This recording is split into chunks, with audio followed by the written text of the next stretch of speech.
¿A dónde está papi?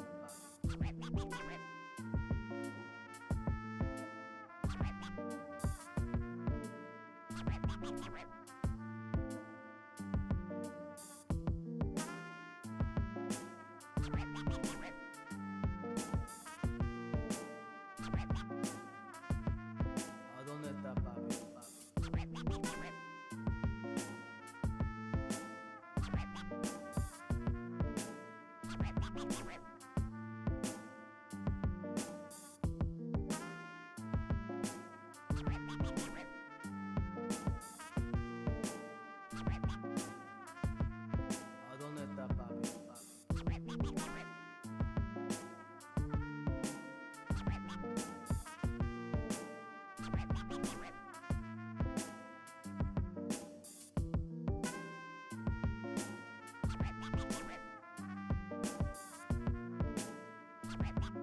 ¿A dónde está papi?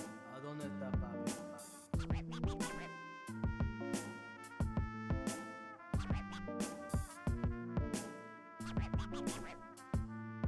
¿A dónde está papi?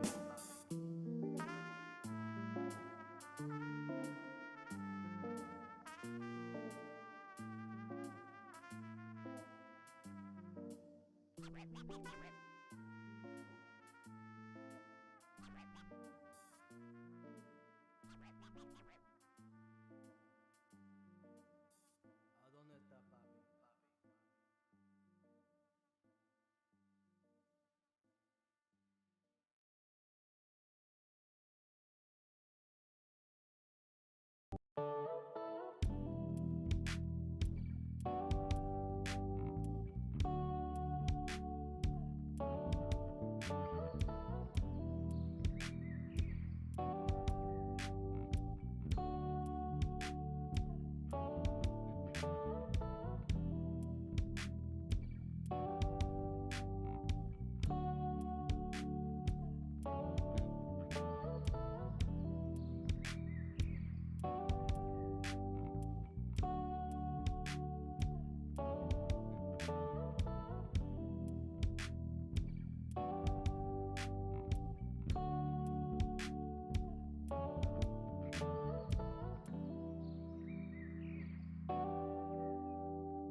Welcome to the Wednesday stream. I hope everyone's having an awesome Wednesday. Welcome, Michael Hassler. How's it going?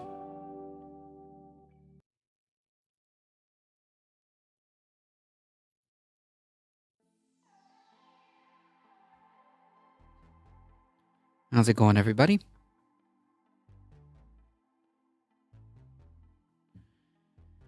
Whew. We have definitely a few things to go through, so I'll get this started. That's a pretty cool emote. I like that emote.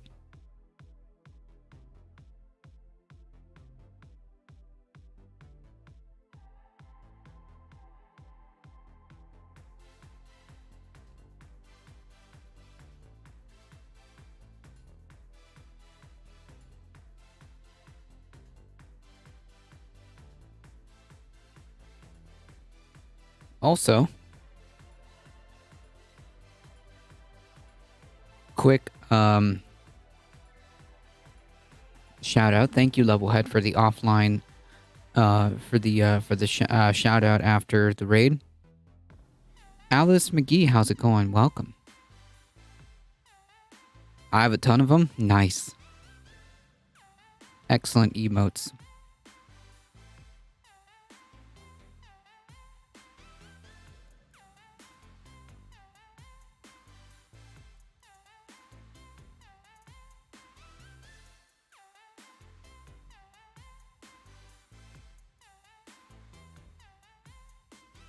Both Tennessee representatives voted back into the state house. Yes. We are going to talk about that. It's actually one of the first articles I have queued up here.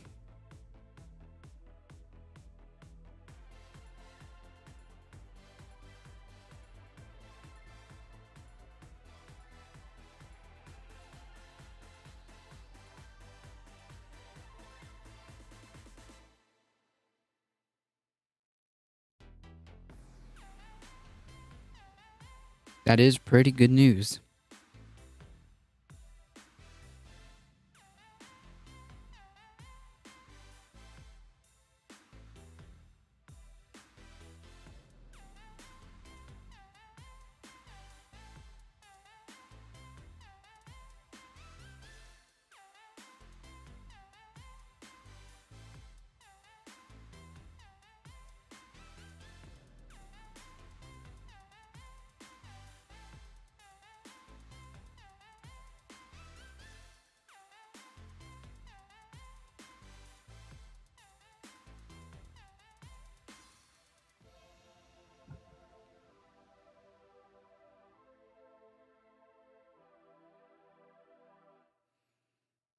I like this emote too. It's cute.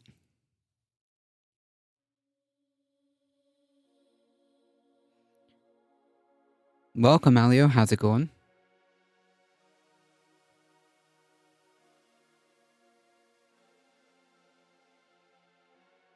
Afternoon. Welcome.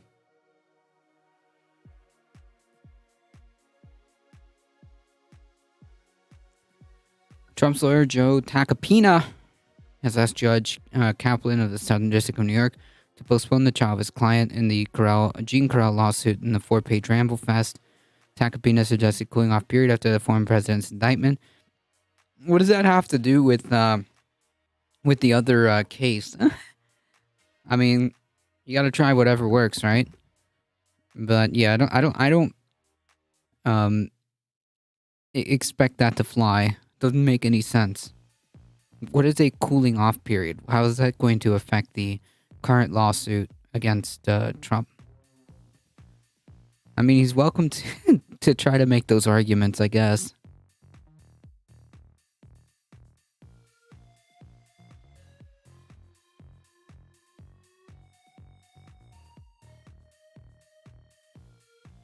Trump loves to sue people? True. How successful is he?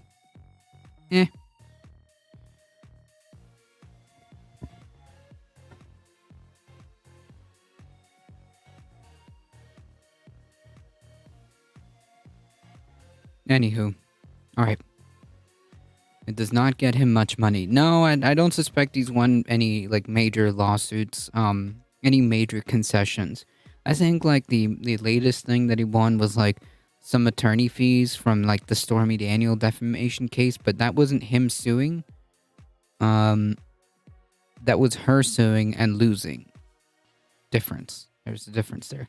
Can I get a lawsuit? Yes. You will be hearing from my legal team soon.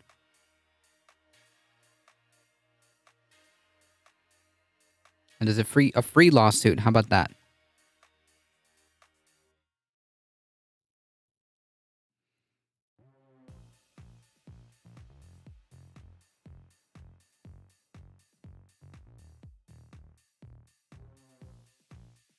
Everybody in this chat gets a lawsuit.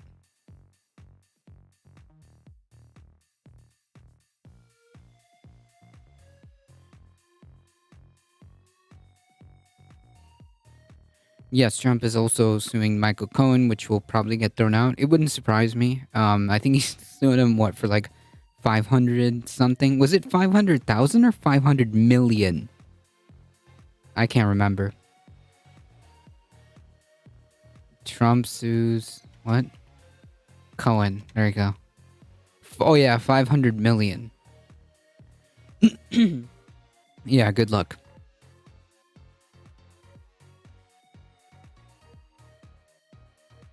I mean, like, at what point do like does the legal system kick in and say like, hey, you've made a career out of like making bullshit ass lawsuits, like you're just done, you know?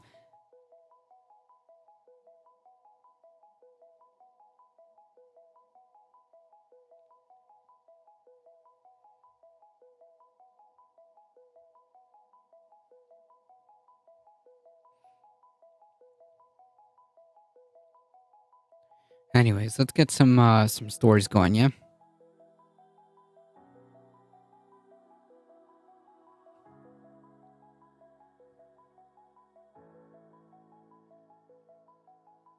Hopefully this Trump soap opera ends in 2024. Man, I hope so. I hope so. I really do. I hope this dude just goes away.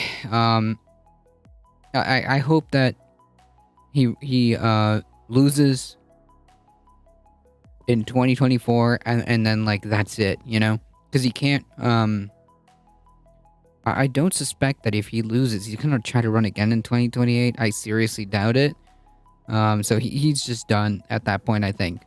At least for any political stuff. Basically the coverage of Trump is going to be pretty irrelevant for our intents and purposes. Hey, Heat, how's it going? This Trump soap opera has been running since 2015 to 2023. Yep, it's an ongoing until maybe 2024.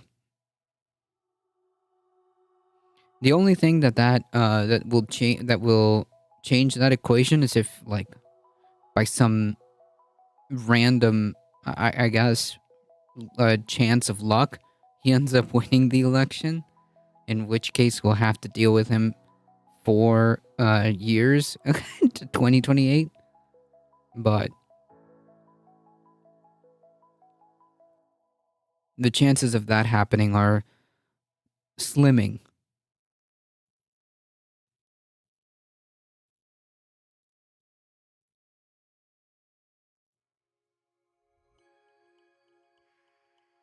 This episode is brought to you by Nebula.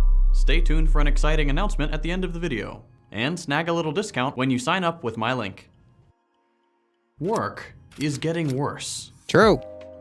I know that might sound strange. We're very attached to the idea that things just keep getting better for every new generation. Like how before, there weren't any iPads, but now, we all have iPads. Fruit Ninja. Sadly, that steady march of progress narrative doesn't really hold up. Of course, a lot of things are better now than a few generations ago, don't get me wrong. However, the unfortunate reality is that there's a disturbing trend with work today. New jobs are declining in quality across a lot of different and incredibly important metrics. Speak for yourself. True. And you probably already know True. I need an iPad, okay? Everybody is not everybody. That is a lie. We're already starting off this video bad. We've got one lie so far. I do not have an iPad, okay? that. Odds are your job sucks. True. But it's often hard to take that personal experience and put it in the context of a whole economy. Because whatever you're picturing, however horrible you're imagining the general state of work being, I guarantee what I'm about to talk about is a lot worse. There's a lot of different ways to measure job quality, but the most obvious one is money. Jobs don't pay as much anymore. For starters, pay has not kept up with productivity. We produce far more goods. Walter, how's it going? I don't have an iPad either. Fake news. True. True. And services per hour than we used to. And up to the 70s, this increase in productivity tracked almost perfectly with an increase in hourly pay. More productivity equaled more money in the pockets of workers. Since then, however, productivity has gone up every year, by around 75% between then and now.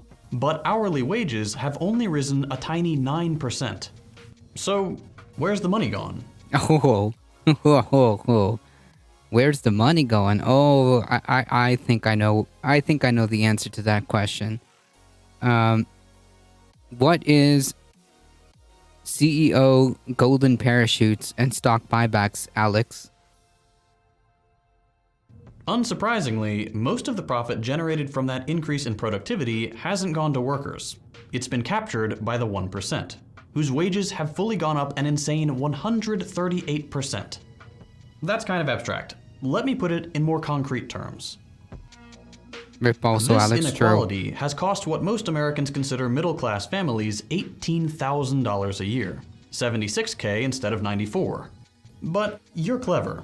You look at the graphs and you see that even though inequality is some of the worst it's ever been, the line at the bottom is still going up, even if just barely. But does that mean wages are rising?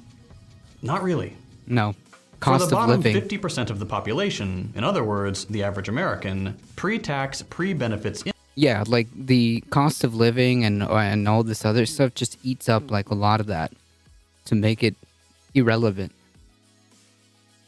Even if you get like a small bump in pay. Nowhere near enough to keep up nowhere near enough to keep up with inflation, cost of living and whatnot. Yeah, just gotta stop that avocado toast, true. income has actually gone down by over 6% since 1980. And that's before you factor in the cost of living. That means things like inflation, which we'll get into later, but it also just means what kinds of expenses people are now responsible for that they didn't used to be. For example, since the 80s, employers have cut down on healthcare benefits. They've also made job training increasingly an individual responsibility. Student loan debt has only gotten bigger, the cost of not getting a college degree has only grown, and yet the benefits of having one are only going down. True. And this isn't just in education. People are needing to take on a lot more debt for just about everything. And I do mean need. Price. Right, like need, as in like, yeah, because I have to pay rent or pay a mortgage, I now have to essentially play around with credit, so that I can buy food, so that when my paycheck comes in, because this paycheck was already eaten up by trying to put a roof over my head, I can't eat. So the credit card is going to have to fill that gap while the next paycheck comes in, and that paycheck is going to cover that cover that hole. It's like every time you try to cover up a hole, you're digging a new one, if that makes sense. Prices on essential goods way outpace wages year after year. So, And like even just to do something, even just to buy something as simple as like what everyone has, a smartphone, even to have something like that, you basically have to get yourself into debt. I mean, most people, including myself, get their or bought their phones when I got it on payment plans free college for all is what I think. You must go to college, but it's a huge price tag. Yeah, I mean, there's no doubt about it. A college degree, on average, regardless, will give you a better paycheck, supposedly. But in order to get said college degree, you have to take tens of thousands of dollars in debt, and it doesn't make any sense. I was lectured by Housing Authority by email, paying extra rent from 2007 to 2023, 1 month total of $1,650 total. Yeah, 1560 is a lot. 1560 a month is a lot.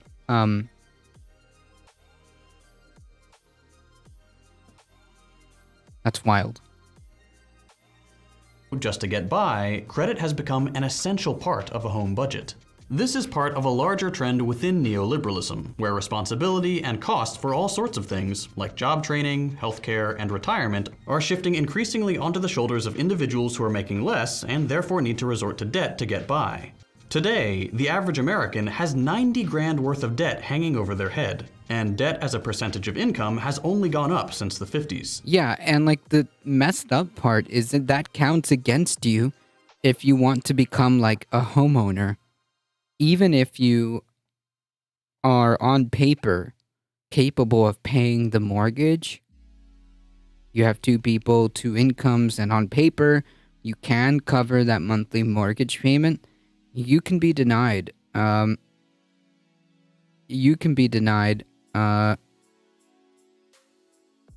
mortgage because of your debt to income ratio. So, yeah. Cool. Debt to income ratio, yep. But yeah, you can be denied a mortgage loan because of that. Even though technically on paper you could pay it. It's wild. Ask me how I know. Ah!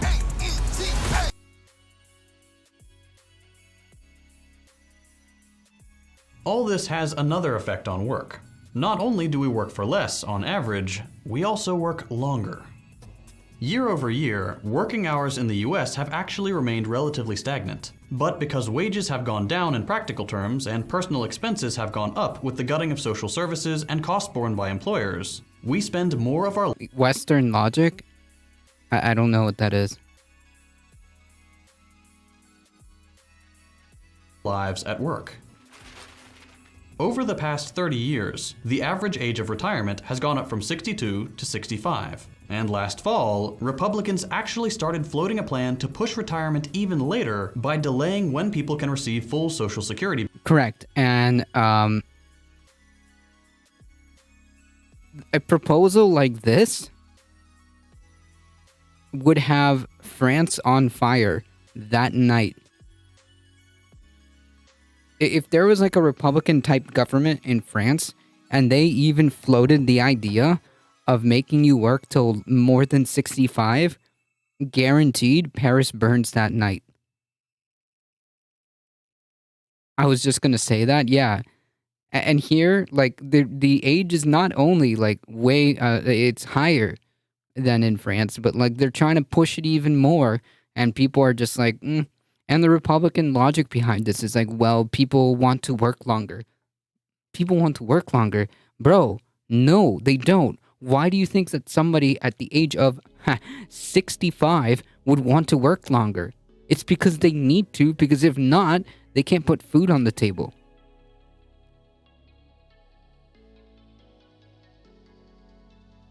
Nobody wants to work at age 65.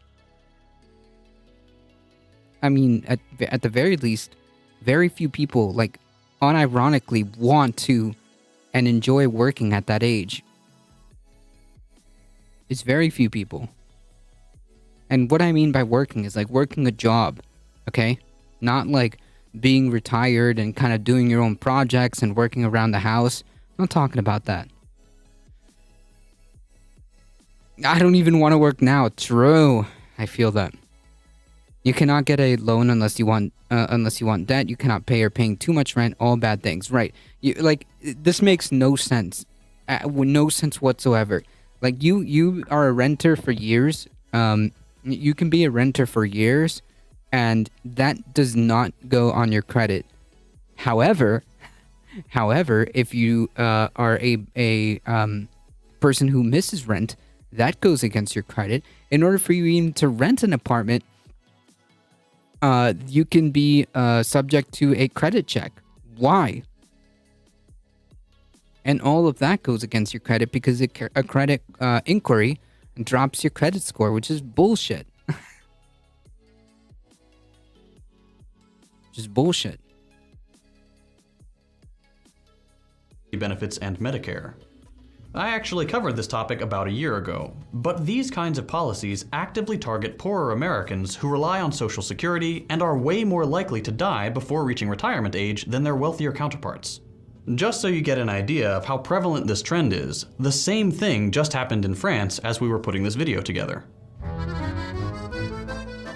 The country is on fire because, despite disapproval from the overwhelming majority of French people, the neoliberal President Macron raised the retirement age by going around the parliament.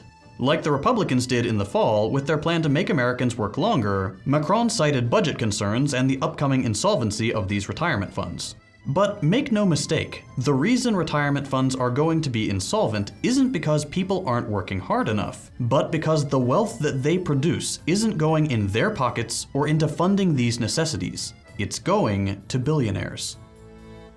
But let's get back on track.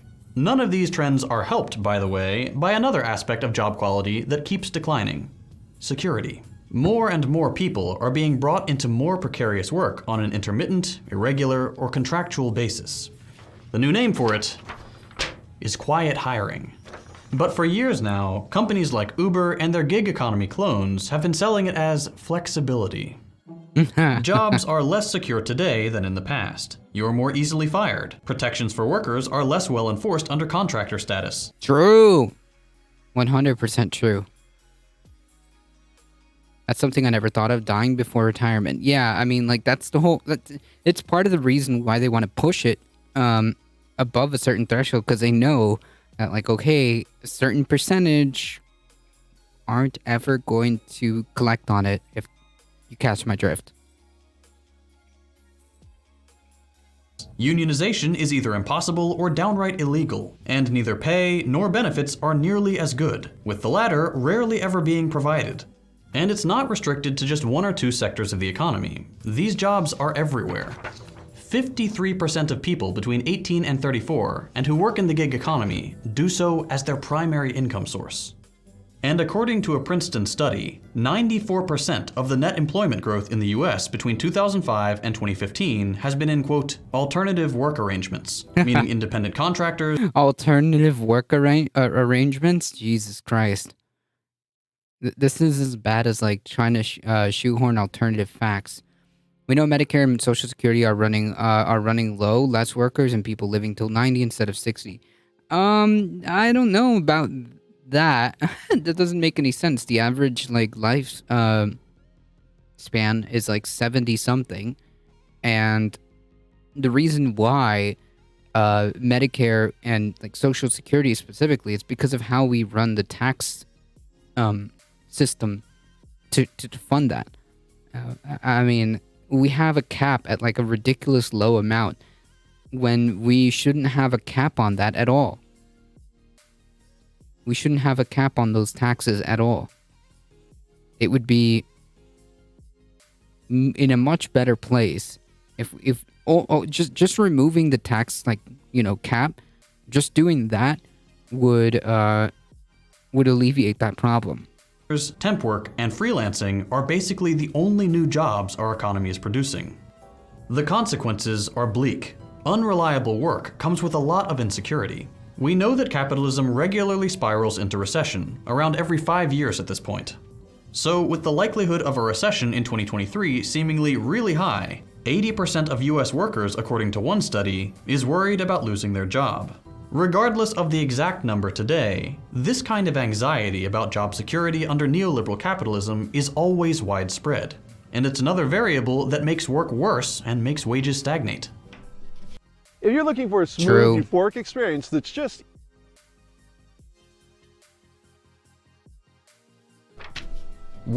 it's almost a necessity. It's almost a necessity for capitalism to do this, because like, how else are you going to be under the threat of how else are you going to have that coercion, right? Capitalism requires that job security be a little bit unstable, because that keeps wages down. Because again, if you don't have a job, then you don't eat.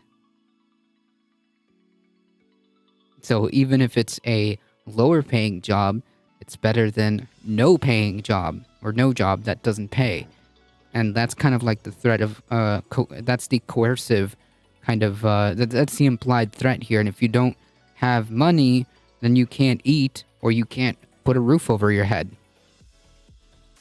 It's a sad state of things. Workers are cogs and children are cannon fodder. True. True. The Fed is trying to force more unemployment as well. Yep, in a very, very smart attempt to lower inflation, instead of just like attempting to address like some of the root causes of inflation. Nope. It's the working class that's going to end up paying for it. Unreal. Instead of being like, hey, that's weird. Why aren't we going after corporations who have made like record profits and are still shafting everybody? Why is that not a thing? Why is that like price gouging? And price gouging greedy corporations who have made like record profits. Why aren't they like? Why isn't the government targeting them? I know the Fed can't, but the government sure can. This administration sure can.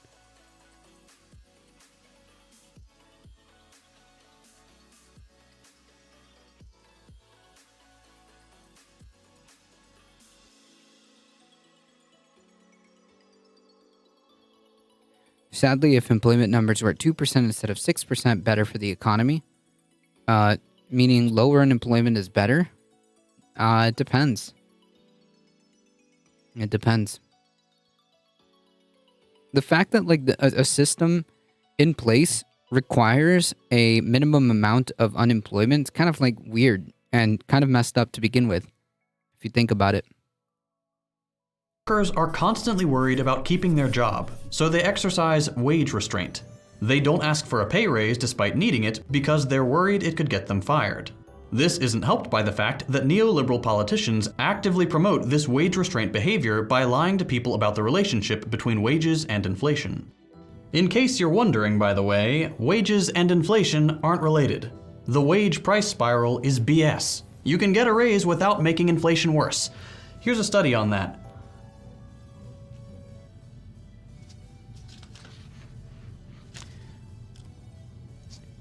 I think I forgot to print that one. Okay, here we go. I'm unemployed, but happily. Nice. Proof is on the bottom of page 5, top of page 6.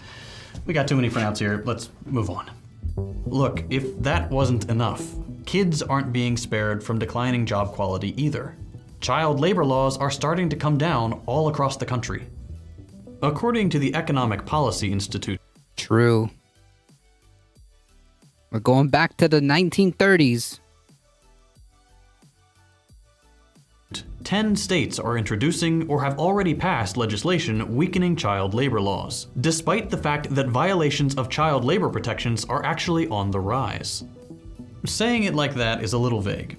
Let me read you some details off the list of these bills.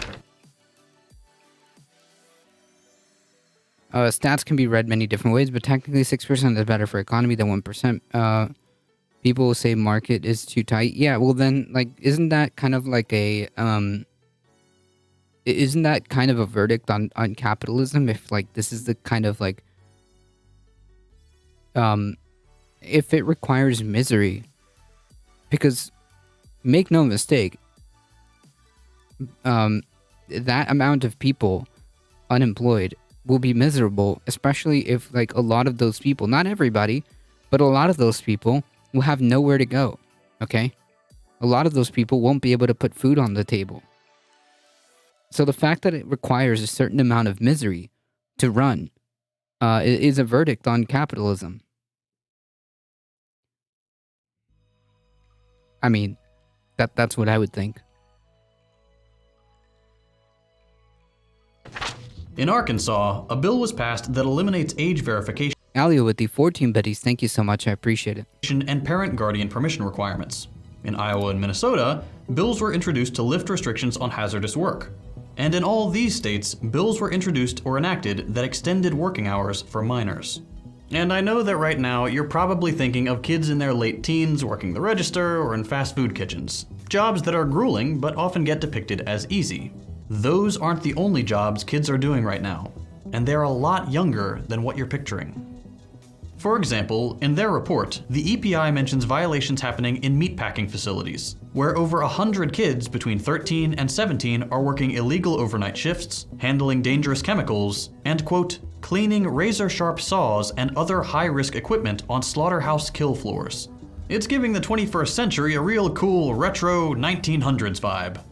But it gets even worse in agriculture, it is dystopian. where 33 kids are injured every day in the US because so long as they have parental authorization, 14-year-olds get to use machetes and work with dangerous pesticides for unlimited hours with barely any sort of safety regulations in place. Oftentimes, by the way, making less than minimum wage. How fun is that? Speaking of demanding work, let's turn back to France for a second, because they actually measure the intensification of work over there. Back in the 80s, around 12% of French salaried workers had a physically strenuous job. Now, 40 years later, with all the developments we've made in automation that should make work easier, that number's gone up to 34%.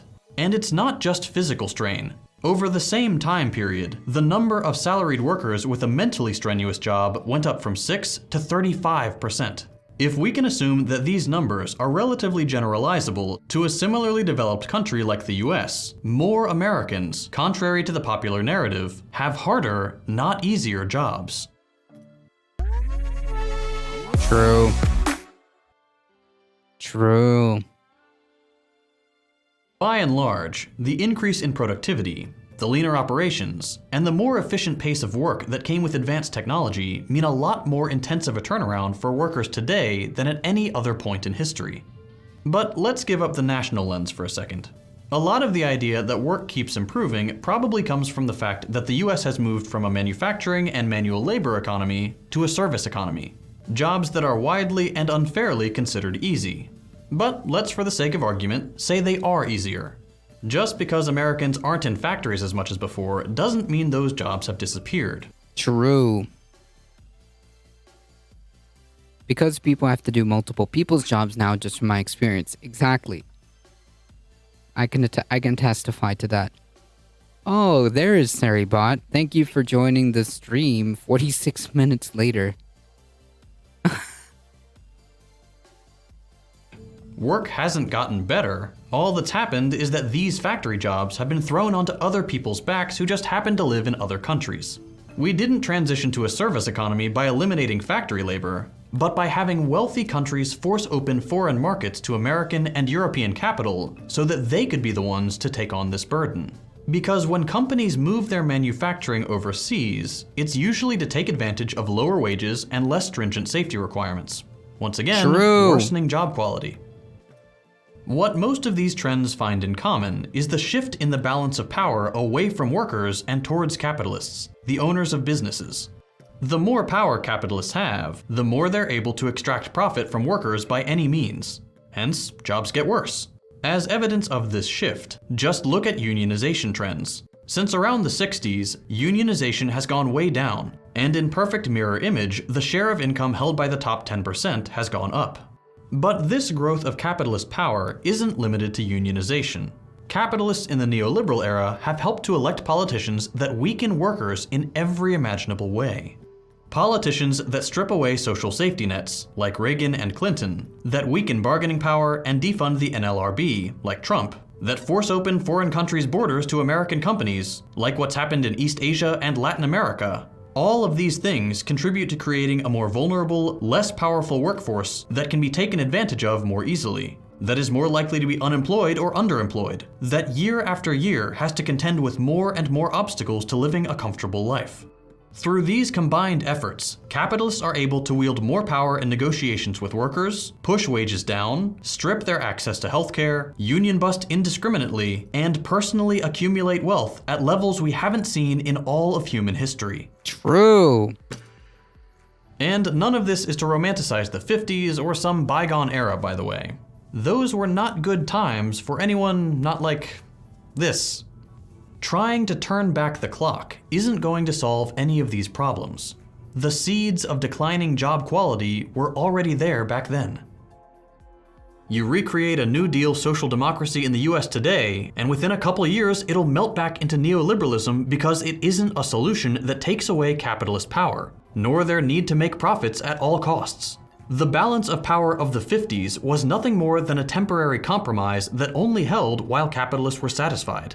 Bottom line is, we're not going to find a solution in some mythologized past. It's only going to be when people have actual collective autonomy to make economic decisions and aren't forced to generate profits for a small group of wealthy businessmen that work can actually and durably improve. If you only take one thing away from this video, let it be this. Your job will never truly improve under capitalism. So long as the profit motive is the guiding principle of every business, safety, working conditions, and basic human dignity will always be an afterthought. If we want to get to a place where we can take pride in our work, enjoy a good work-life balance, and use new technology for the benefit of all workers, capitalism needs to go. I mentioned at the beginning of the episode that I had an exciting announcement. As of today, both the Deprogram and First Thought will be available on Nebula. I've gotten a lot of requests to host them both on the platform, so I hope you're excited to see them added to the roster. If you'd like to help support... Alright. Good memes. Yeah, squeeze it out of him. Eventually something's gonna give.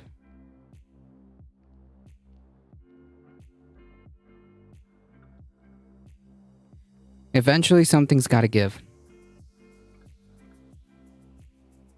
Currently, we are in an unsustainable model at this time. I feel like shaming bad business practices could help. I mean, like as a tool of like collective action. Yeah, you can make individual and even collective actions. You can potentially make some headway there. Capitalism can't exist as long as publicly traded corporations exist. I mean, well, I don't know. Capitalism, all capitalism is, it's just the private ownership of the means of production, right? I don't know if that is intertwined with that.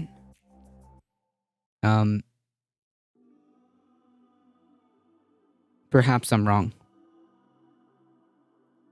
Welcome, Maple Leaf Dragon.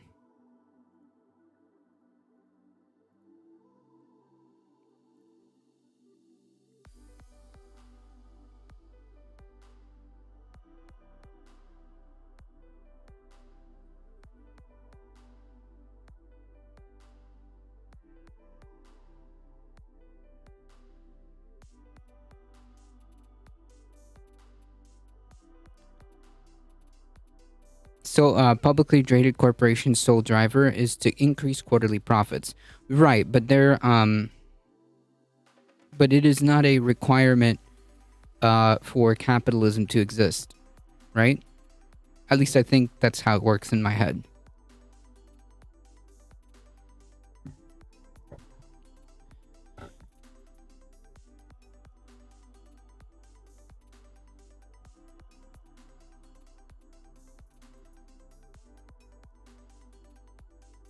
Because, like, technically, could there be a scenario where a corporation, is owned by workers? The workers own that, mean of production. The workers own that corporation, and also be publicly traded? No, right? That can't be, because the workers own it. So therefore, by definition, it can't be a publicly traded corporation. Yeah, a worker co-op, right? So technically, that is that is a socialistic model that where that could technically exist. So no, I don't think that that's like a prerequisite for capitalism. If all of those like things didn't like just got Thanos snapped, I don't think like capitalism would be gone either. Is what I'm trying to say. Yeah, the workers. Okay, yeah. So technically, there could be a scenario where that could be a thing. I don't know if like Mondragon would be an example, but I don't know if Mondragon is a publicly traded entity.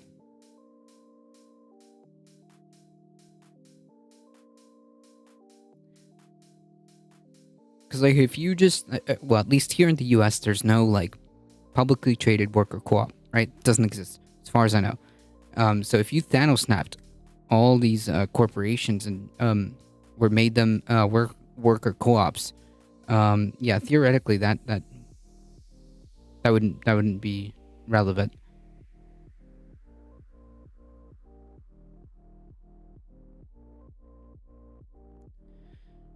As Michael Hasser pointed out earlier today, second, expelled. If you change the legal definition of a corporation, it might be possible.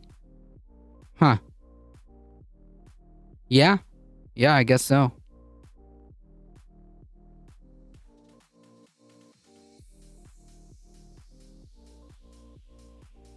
I mean, like the way I would do it, at least given the circumstances that we're in, and given the hand that we're currently playing with, I think encouraging high unionization and encouraging every single unionization effort possible, while also simultaneously providing grants or government programs to provide the means for worker co-ops to start and to have, the ability to function, would be the two-pronged attack that I would do. That is another issue. What is the cost tax base to change corporations to co-ops, and would it ever happen? No, probably not. So the only thing that I would do, like, especially given like the hand that we're playing with, is to essentially create government programs that would provide or prioritize the financing of worker co-ops and strengthen labor protections and encourage unionizations and encourage unionization efforts.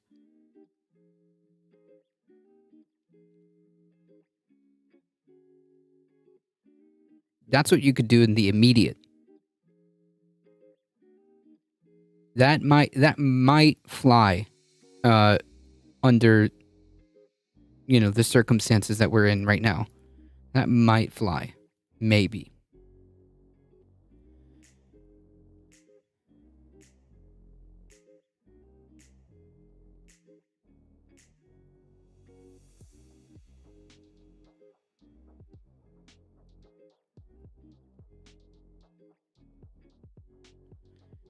Switching gears real quick, as Michael Hatzler pointed out earlier, second expelled Democrat is sent back to the Tennessee House. So the failure is complete of the Republican Party. Officials unanimously voted on Wednesday to send Justin Pearson, one of the two black Democratic representatives that were ousted from the Tennessee House of Representatives after a gun control protest on the House floor, is back to his seat in the state legislature. That is the best news I've had all day. Yeah, so complete backfire on this here. Worker co-ops are relatively simple to get started. They mostly get eaten in the initial stage by vulture capital companies, loading them up with debt and buying them out. Yeah, but like, I don't know if like there's a lot of encouragement or a lot of incentivized incentives to do worker co-ops. Like maybe we could prioritize that and protect, maybe even give protections to worker co-ops. Enforce maybe, I don't know, the way you do acquisitions. And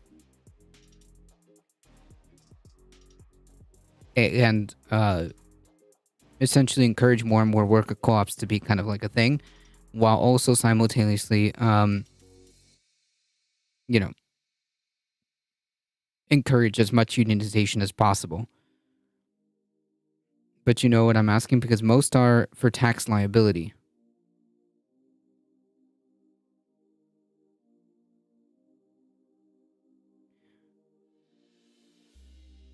Lucian, how's it going? You have to really trust your workforce. Yep.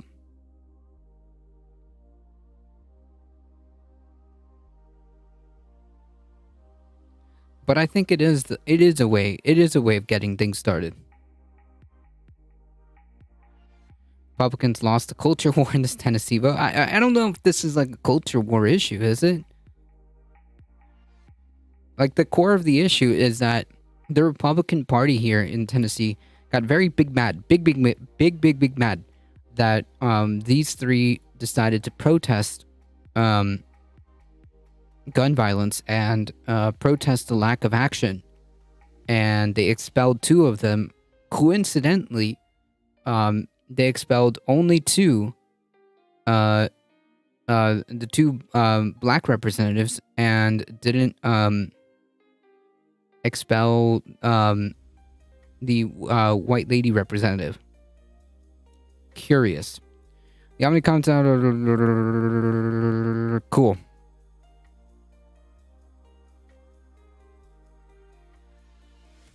I don't know what this is.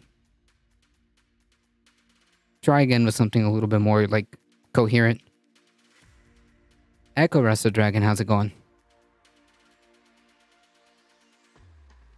The vote came less than a week after Mr. Pearson of Memphis and State Representative Justin Jones of Nashville were abruptly expelled from the legislature. Just the third time such a punishment has been used in the House since the Civil War era. Angered by the disruption of protests and disregard for House rules, Republicans quickly moved to expel the pair through an effort to remove Representative Gloria Johnson, a white lawmaker from Knoxville, failed.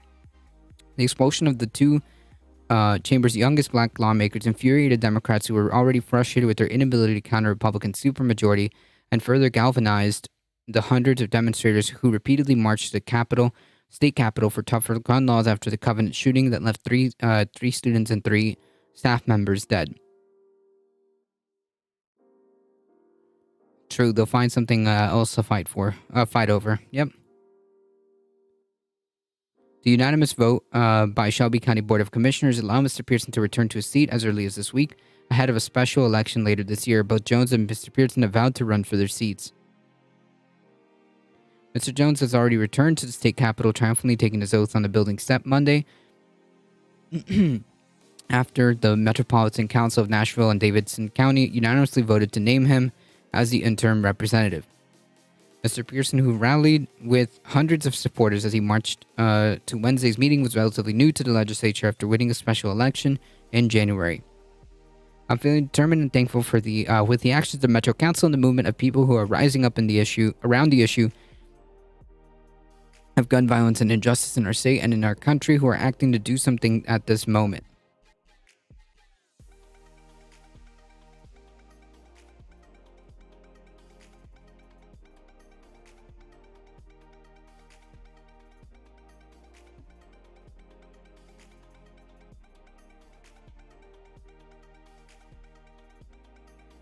Governor Lee, a Republican, announced that he would sign an executive order tightening background checks for buying guns in the state and speeding up process for reviewing criminal histories and mental health information from the courts.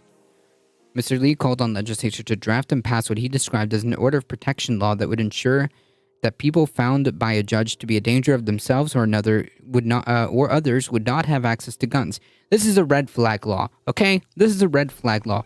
One of the very things we were talking about yesterday before we signed off would be something like this, okay?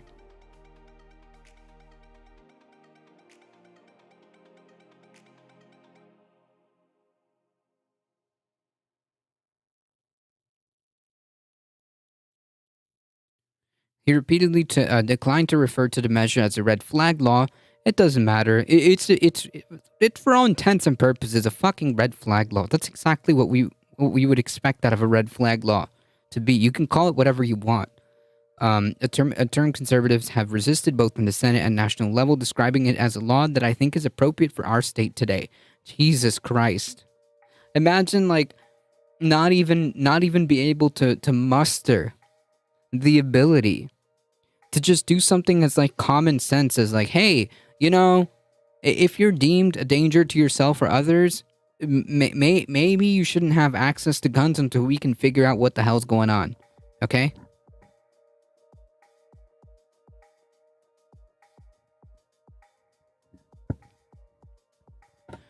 He has been open about the personal impact of the attack at the Covenant School. His wife Maria was close friends with Cindy Peak, one of the staff members that were killed, and the two women were set to have dinner the night of the shooting. Jesus Christ. The fact that this guy, it took like literally someone who is very, very close, because this guy's a Republican. The fact that it took someone close to his wife to die for him to be like, yeah, I think that we should probably put forth a red flag law.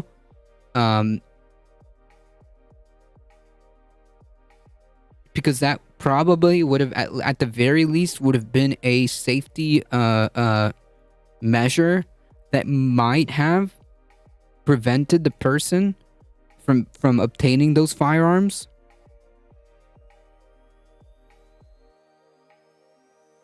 That might have prevented the person who committed that act from obtaining those firearms, or at least it would have removed the ability for them to get those firearms temporarily until they can figure out like what's going on over here. That might have prevented this.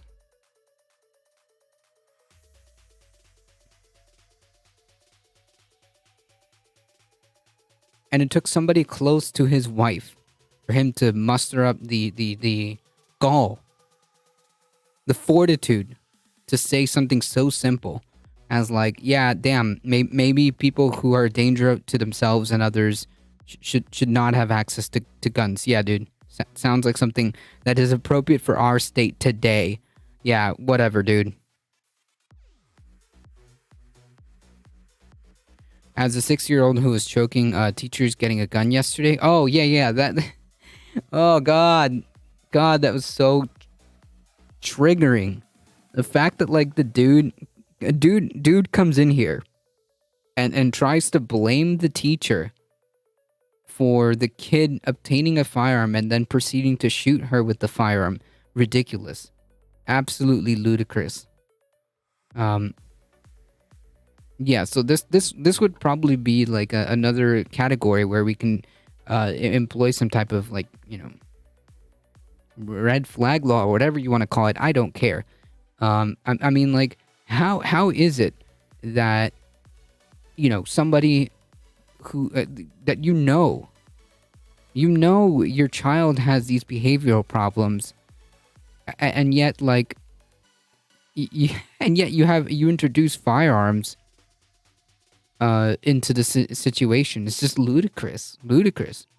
The mealy-mouthed reply was, when it directly affects its family. Correct. It's not a problem until it's my problem. Correct. Isn't the mother facing charges for his actions? Pfft, yeah, she's getting charged for, like, negligence or some shit. That's it. Before I start talking shit, I'm gonna look it up.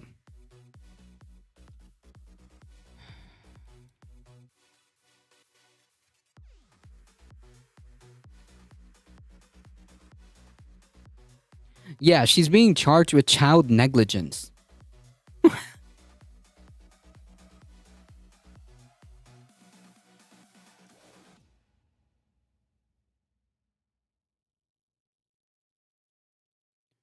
A grand jury have voted to indict the mother with child neglect, a felony, and recklessly leaving a loaded firearm.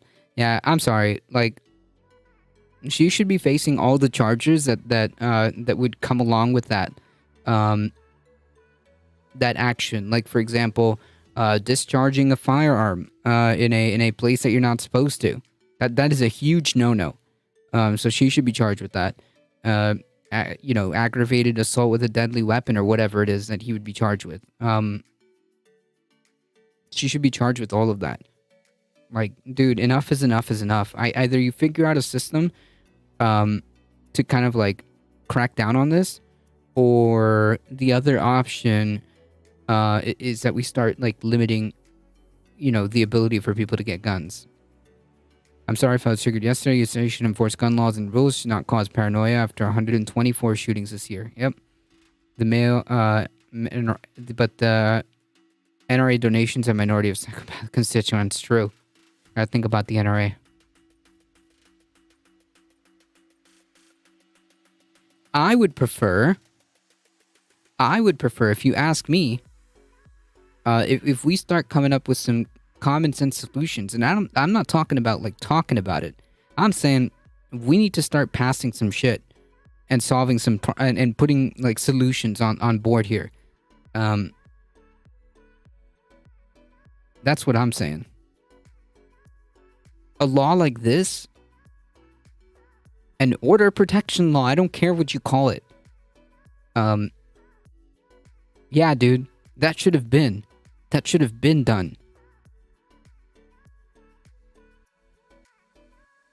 Lieutenant Governor Randy McNally, a Republican, has also expressed support for a red flag law. After the Covenant shooting, police officials have pointedly noted that while the parents of the shooter believe their child should not own any guns, particularly while receiving treatment for an unspecified emotional disorder, there was no law in Tennessee that could have allowed them to confiscate any weapons. Yeah, like, if this person is going through, like, an episode, like, a lot of mass shooters before it happens, every single time,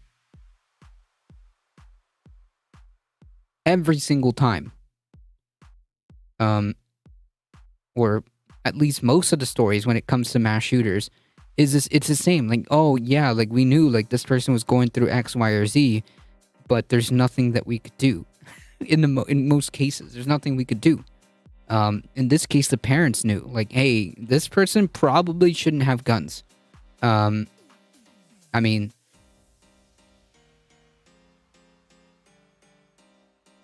yeah, all they pass is shit. Nothing. Exactly. Nada. Zip. Nothing. No, like, all we get is, like, these empty, sometimes, egregious, comments from Republicans, like, quote unquote, we're not going to fix this. We're not going to fix the problem, which is one of the Republican, national representatives was what they said.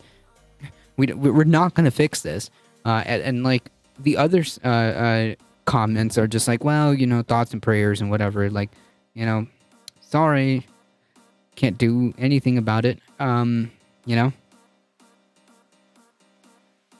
Nah.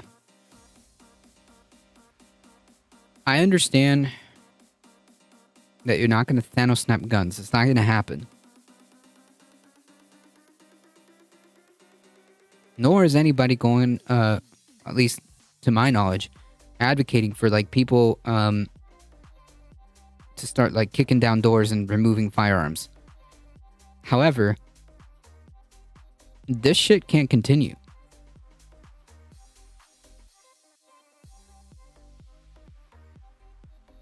Anywho, other Republicans have signaled opposition, warning that such a law could deprive people of individual due process. What are you talking about? What are you talking about? If you're in a situation where you need to call the police and be like, hey, I think this person's a danger to themselves or myself or others, the immediate response should be an investigation. And if you're out there crying wolf, then obviously there could be consequences for that.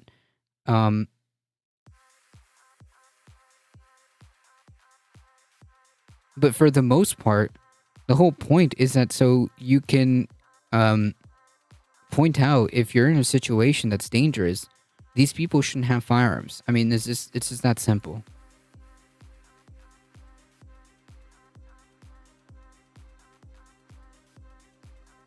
No offense, but people who abuse these guns keep getting them. Yeah, keep getting them legally.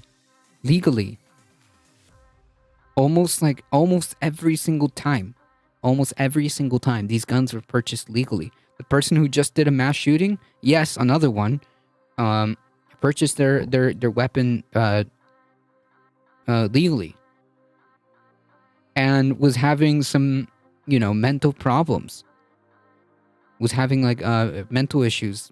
I think it was related to his job or something like that.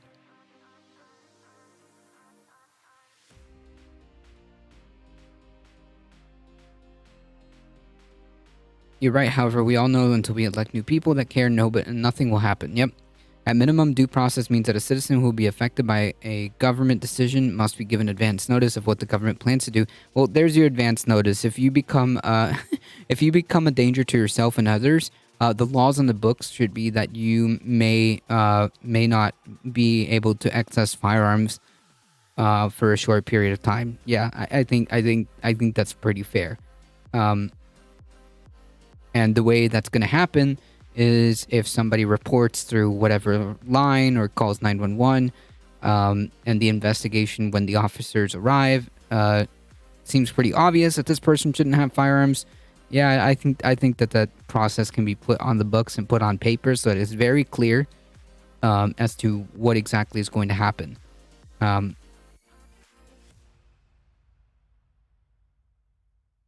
So that's the way I see this can work. The Republicans have signaled the opposition, warning that such a law could deprive people of individual due process. Nearly 20 states have passed a version of the red flag law, many of them after the 2018 shooting in Parkland. The governor is right to make this a priority before the session ends, said Senator Ramesh Akbari, a Memphis Democrat and the minority leader. We're ready to work with the governor, and we urge our Republican colleagues to move quickly to put gun reform legislation on his desk. The Tennessee Firearm Association, however, declared that this is not a time to follow a call for passing anything now to show the mob that the Tennessee government responds to emotional calls for gun control. Yeah, dude.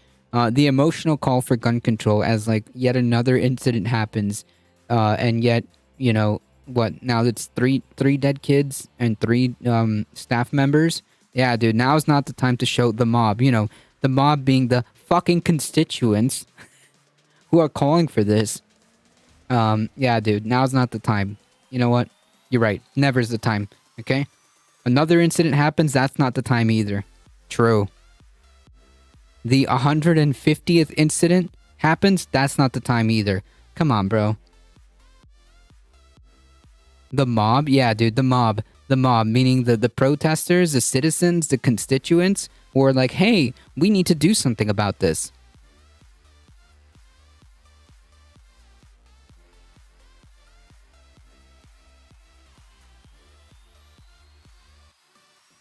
As long as they say, hey, if you commit these actions, we're going to restrict your access to certain things, and it's fine. Yeah.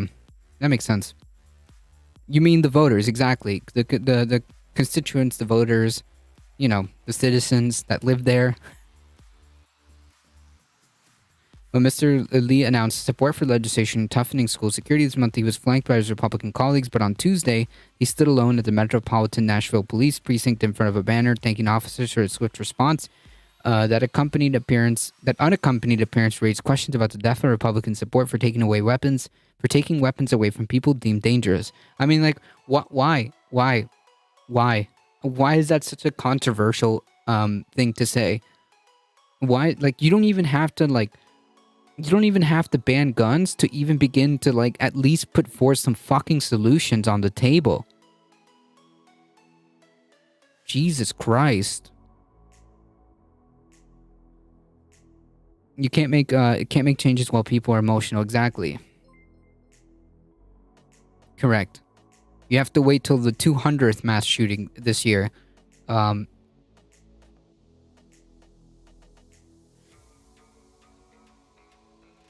Jaxio, thank you for the follow. I appreciate it. Last time I checked, we're human beings and we experience emotions. Exactly. Especially when like 6 people die. Yeah. They all watch Red Dawn and they fear the government knowing who has guns. That's so weird. Whatever. It's so annoying. These people who have like decided to make like everything. No, it's not a joke. No, I know that some of these people are unironically like that.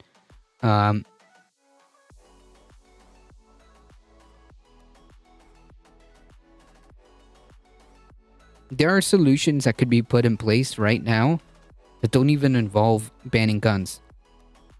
But we can't even talk about that. We can't even like talk about that without getting like pushback. No, now's not the time. Oh, you can't make decisions while much. Shut up. But 124 shootings so far. Does the US need 300? No, they will wait until the 3,000th shooting. I'm from the UK, so I'm like, Well, welcome. It's going to require coming together, laying down our previously held positions potentially, and it's really just going to require finding the things that we agree upon together, but acknowledge that the General Assembly will determine what that process looks like for them. Yeah, probably nothing's gonna happen.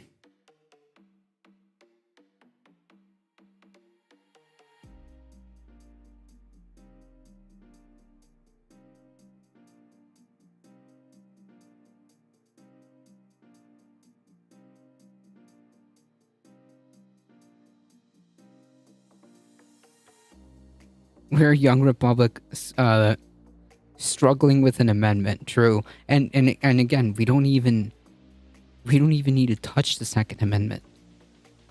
But the fact that we can't even get like a single solution on the table is ludicrous. Ludicrous.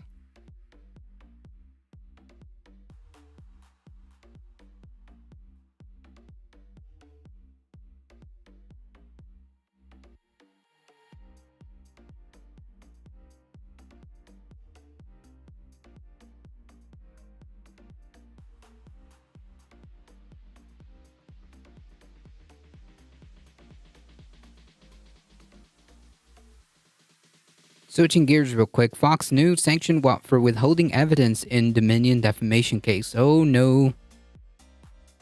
Oh no, no, no.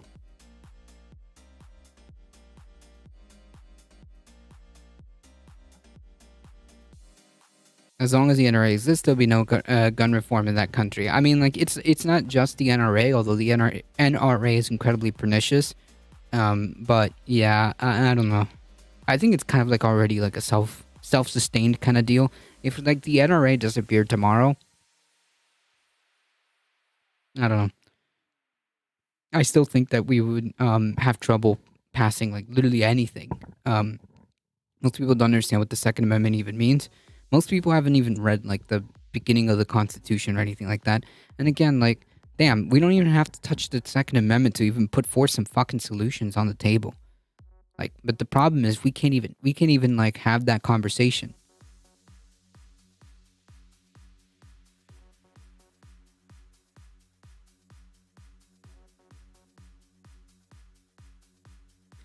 Biden signed into law the Bipartisan Safer Community Act as landmark U.S. federal law passed during the 117th Congress. It implements several changes to mental health systems, school safety programs, and gun safety law. Gun safety law in the bill include extended background checks for gun purchasers under 21, clarification of the FFL requirements, funding for state red flag laws, and other crisis intervention. Yeah, but like this is like, I mean, not really, not really adequate. Nor is it like, nor is it really trying to address the problem here. There was a time where the NRA wanted gun control when the Black Panther had assault rifles. Exactly. Yeah. Exactly. Or like now, after this incident, the Tennessee incident, there was a lot of conservatives. All of a sudden, conservatives were talking about how trans people shouldn't have firearms. All of a sudden, damn, drop that Second Amendment at the drop of a hat. Or whatever the saying is. These people don't believe in anything except power. The other crisis intervention program further criminalizes of arms trafficking and stop purchases. Partial closure of the boyfriend loophole was the first federal gun safety enacted in 30 years. I mean, well, yeah, the problem is even arms trafficking. Like that those arms that happened in these mass shooting incidents, none of them were illegal. The guy that just did it right now, in Kentucky. The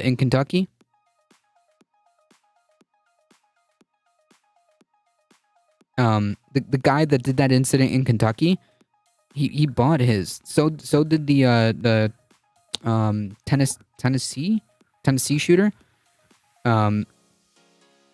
What's funny is the people who own the most guns aren't even complaining about this. Living on a farm, we had guns for hunting and protection. We had to carry them often while on the farm.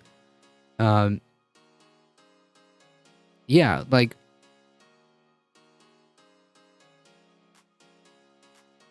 I have a firearm. And not once do I talk about it. Not really. It's not something that I talk about. It's not something that I display. It's not part of like my identity. You know? It's cringe hearing these people. And I'm calling for fucking solutions to this shit.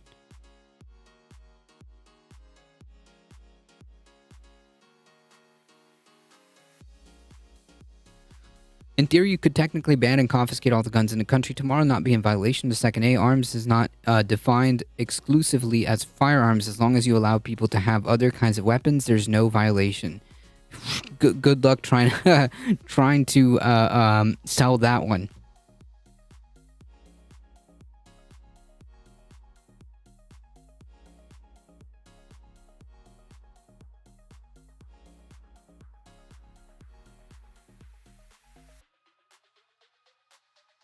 Mayhem Hippie, how's it going?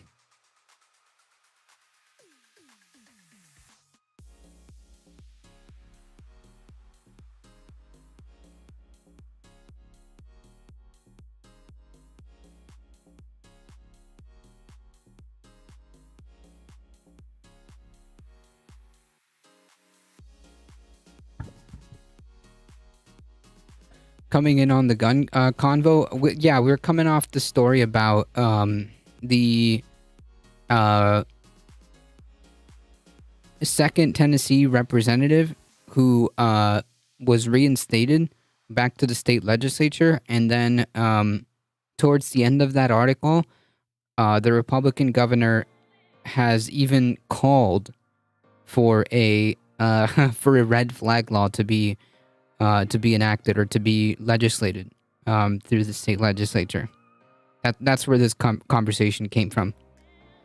But also, does it justify the mass acquisitions of arms that lead to gun violence? It's difficult because from a British perspective, on the one hand, how do we address the ever-increasing powers of the state, which clearly do pose a threat? It's like... But we can put solutions on the table without necessarily even, like I said, even if you're not of the opinion that like firearms should be Thanos snapped tomorrow, even if that didn't happen, there are which I seriously doubt, that it's just like not a thing that's going to happen. There are still solutions that could be put in place right now that don't require you touching the Second Amendment, or require you touching firearms. The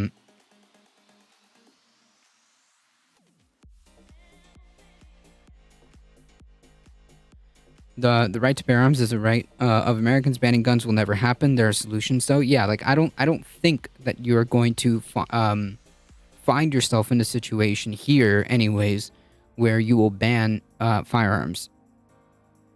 However, the fact that we can't even put forth any solutions on the table is what's aggravating.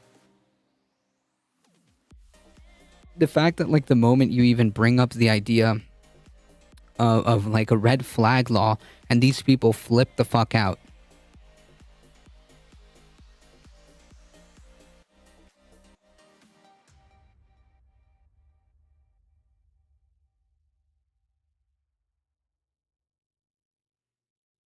Like the fact that this guy had to dance around the words red flag law and call it like some type of what did he call it, like a service protection act or whatever the heck. The fact that like we can't even talk about like a simple solution, we can't even legislate that. I mean,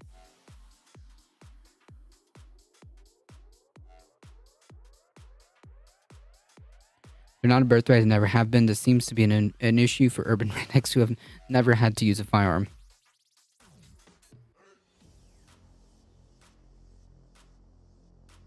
The normal legal firearms that the public can own will not protect you from predator drones.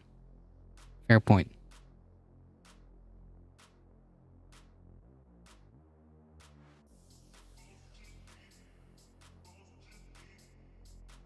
There's a whole other like back and forth that we can go like on this, but at the end of the day, solutions need to be employed.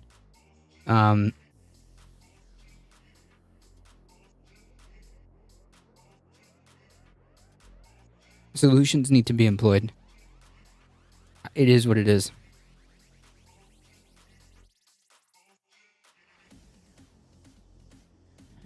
Correct, but the 2029, mostly strangers is killing many children. Yeah, so,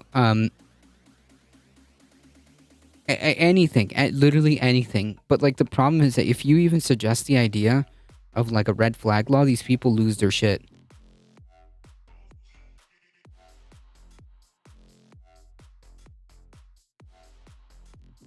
So my frustration is that we can't even put something down on the table.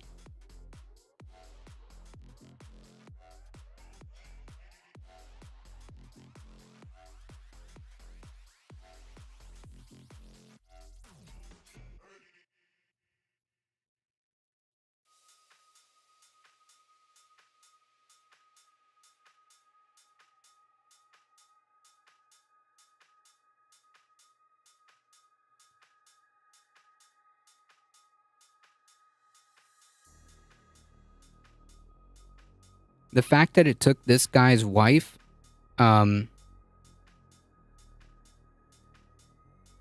fact that it took this guy's wife, close friend, dying to even, like, be like, yeah, I think we should have red flag laws is wild to me. I don't agree with banning firearms. Going up as a farmer, pellet guns, knives, and pepper spray are not as effective against large predators. Attempting to kill your livestock. Hunting is also important to control the populations of certain animals. Yeah, I mean, like, I just don't think that that's gonna happen. Trade your firearms for pellet guns.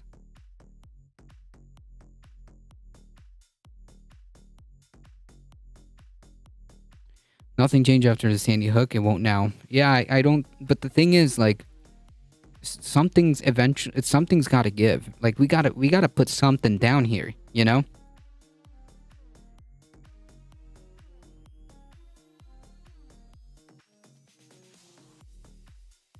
Because the way, if you want to put it this way, if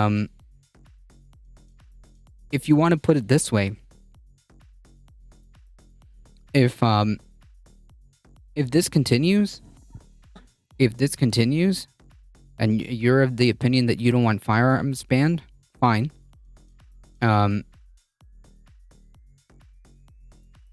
You're giving no other options, right? You're not putting forth any solutions on the table. This shit keeps happening.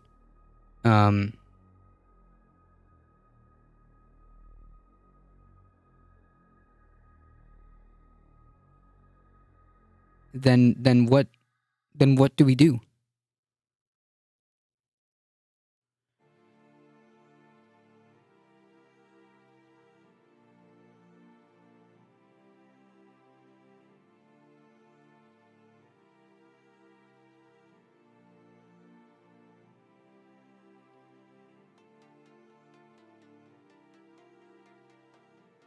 If people buying guns legally should still not kill children. Yeah, 100%.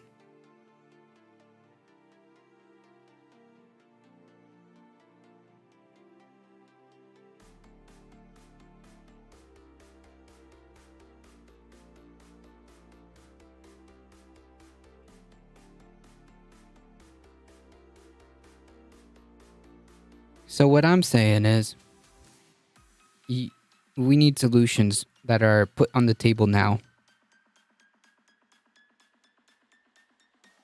Does that make sense?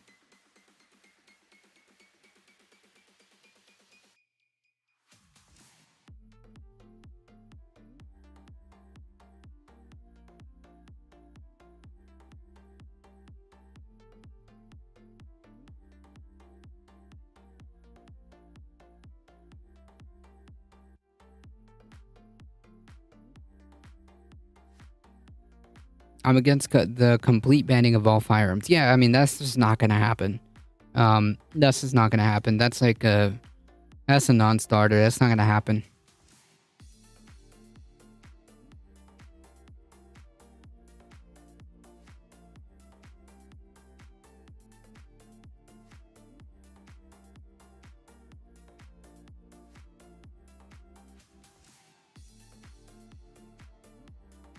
Anyways.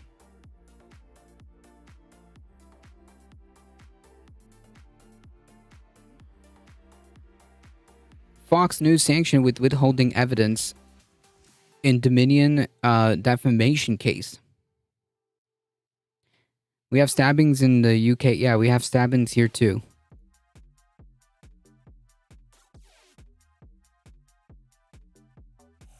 Delaware Superior Court Judge Eric Davis sanctioned Fox News and its parent company, Fox Corp, for withholding evidence in the Dominion defamation suit, and he said he's considering further investigation and censure.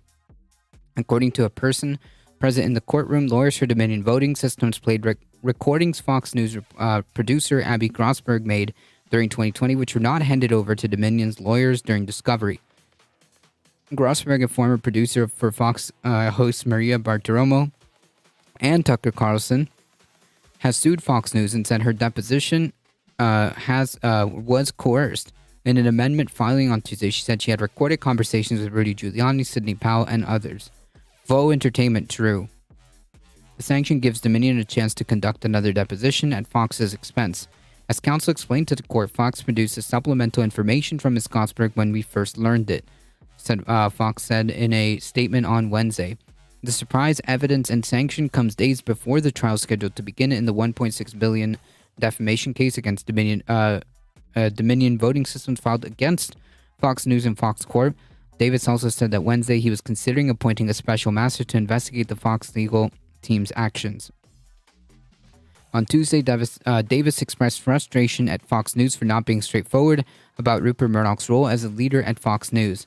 This is a problem, according to the court transcript. I need to feel comfortable when you represent something to me that is the truth.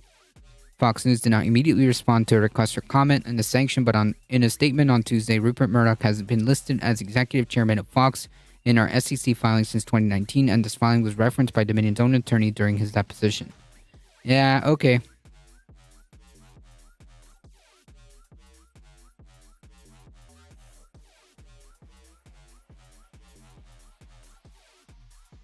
If a culture around the weapon can emerge, and it will find a way to sustain itself as literally a knife machete pandemic, and it has spread to other cities. Yeah, dude, true.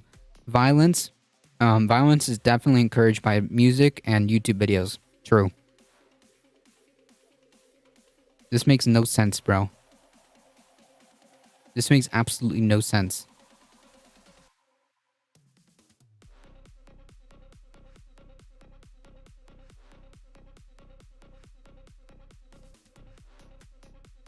So they withheld evidence. Who's surprised? Nobody. Nobody should be surprised here.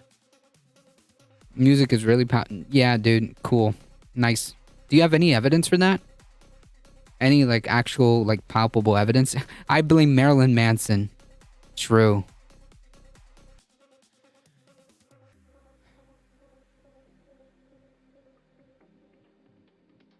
No way we're blaming musicians instead of politicians. Yeah, it's the classic. The classic.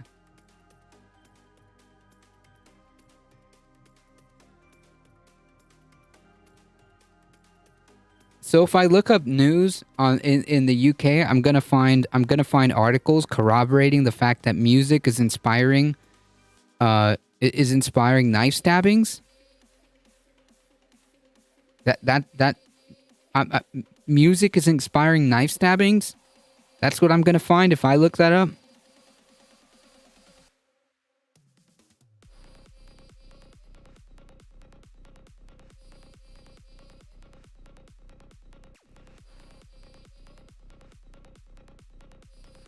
Oh, no. Fuck off.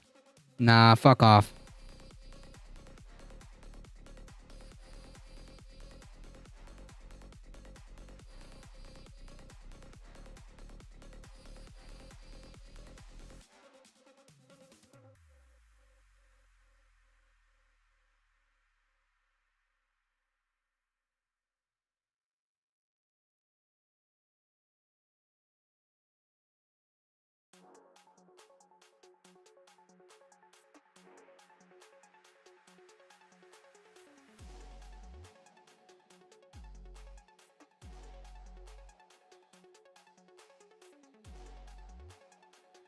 When they mentioned drill music.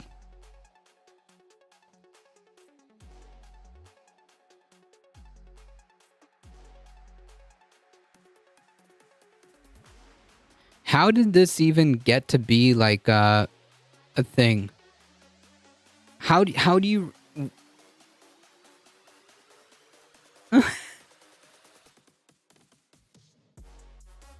We have something called drill music, and it's glorified. Yeah, we have. This is like an age-old trope, dude.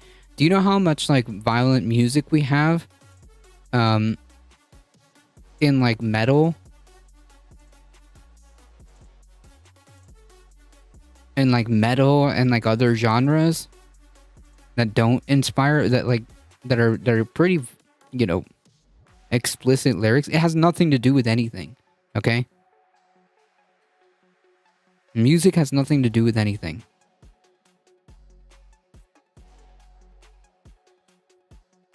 It's the age-old adage, prove to me that Sandy Hook shooter was listening to drill music. It doesn't matter. Far more out there. I don't care if like literally the only thing they talk about is like, I don't know, whatever crimes. Dude, it has nothing to do, it has nothing to do with a person's proclivity to violence. That's kind of weird.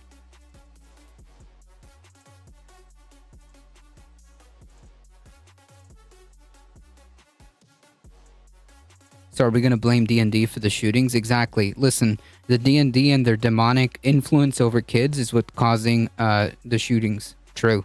Are you right? Left? I'm right-handed currently. I'm right-handed, but I also kind of like, when I lean on my chair, I lean a little bit to the left. So, I don't know if that answers the question.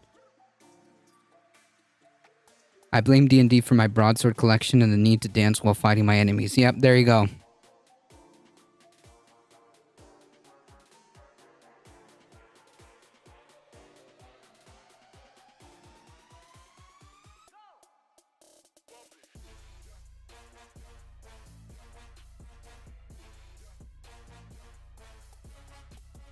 Or maybe I should blame the bard. True.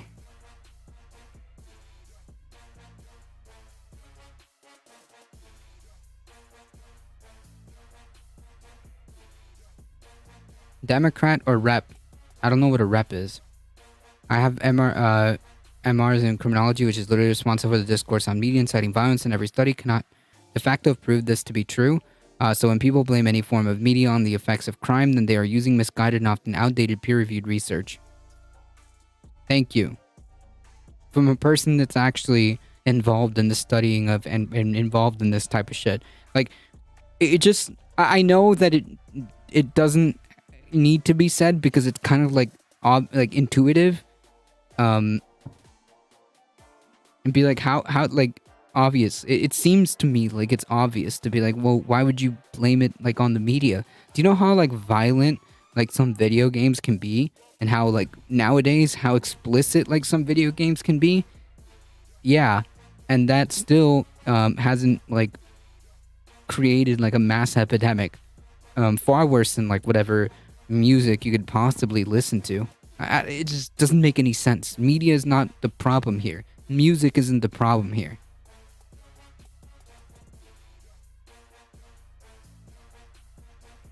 This is commonly referred to as drill, though the distinction needs to be made here. Drill is an unapologetically raw and descriptively violent but gang-related drill music personalizes lyrics and may also use it. It doesn't matter. It doesn't matter, dude. I already told you, it doesn't matter. You could be listening to the most explicit shit. It doesn't matter.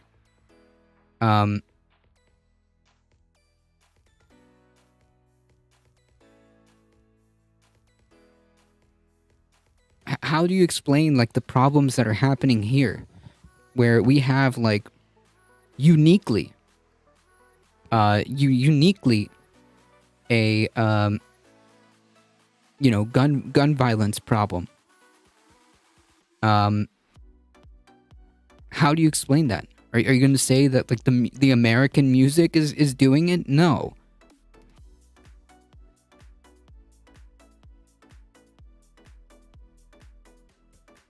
True. Every other first world nation, Western country who doesn't suffer from a mass shooting event needs to ban drill music. True.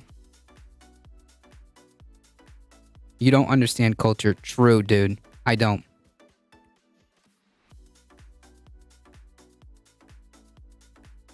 What is drill music? It seems to me like just UK hardcore rap, I guess. Anyways. No, media, music, video games. None of that is to blame.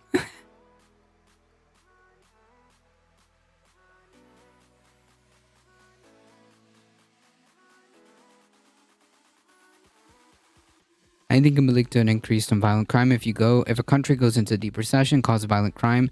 World Cups cause violent crime to rise. What's your point? You can link anything to a rise in violent crime. Yeah, causation, not correlation, not causation. I guess. Whatever. Do you guys act like the U.S. is devoid of gang wars? Exactly. Music is the #1 export of the United States. Everyone in the world is listening to the same music we are. True. Yeah, like the 80s Christian defense. Like, there's like demonic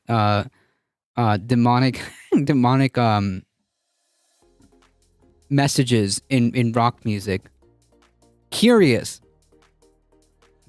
how rock music didn't lead to an increase of exorcisms.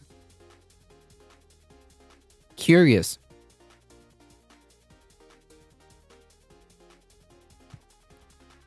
Whatever. The worst violence comes from county lines with children drug running. Again, understood. However, that has nothing to do with the music.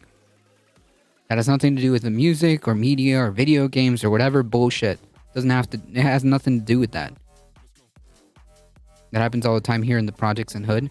Yep, and we don't have drill music.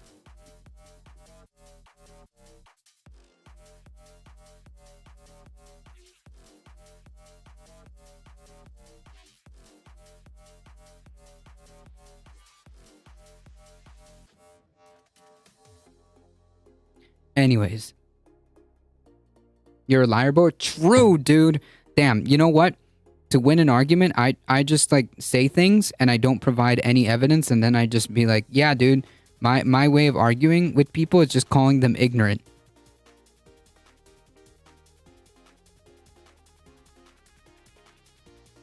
True. Fantastic logic. Fantastic argumentation, dude. I just don't understand culture, bro. You're just ignorant. You're just a liar, bro. Phenomenal, dude. I am moved. I am moved by your ability to argue. Heartless. True, dude. True. True.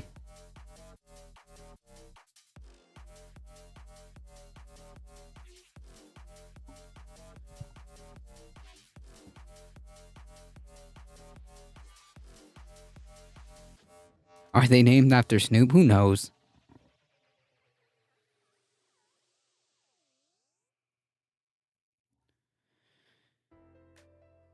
Phenomenal stuff coming from YouTube chat.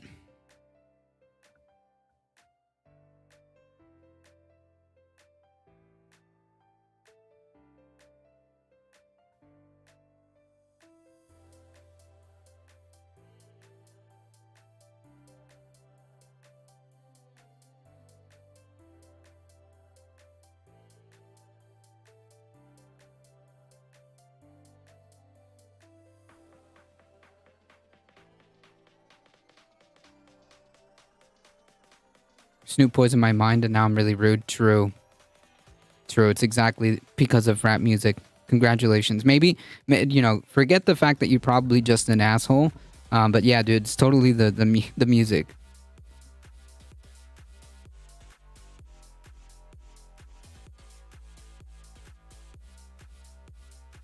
The way elites have got the working class pitted against each other never ceases to amaze me.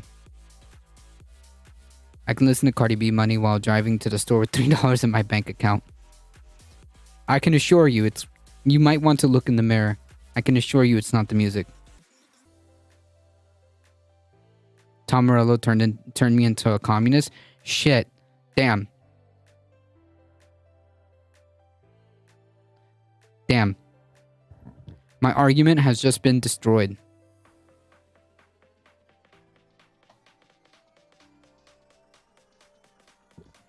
Anyways, go bother somebody else, dude. Go bother somebody else. Fuck off.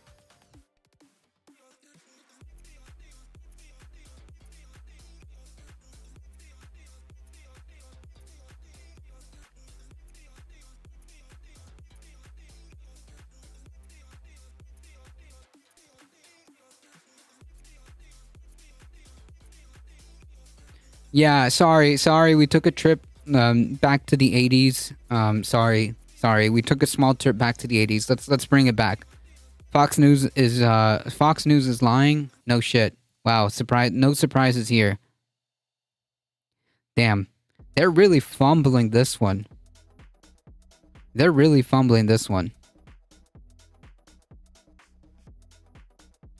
Cool, dude. I don't care. It has nothing to do with the media.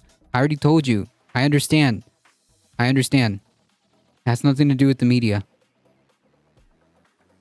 They're trying to say stochastic terrorism. Yes, I understand. It has nothing to do with music or the media.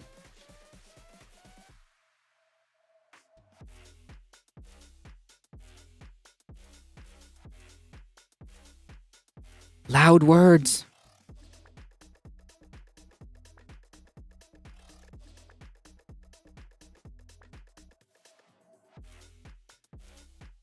Wait till you hear the Trump Tucker Carlson interview. Oh, I heard that one was a good meme. But I haven't seen it myself. New Jersey wildfire contained as evacuation orders are lifted. Oh yeah, South New Jersey. This is right now in the year of our Lord 2023.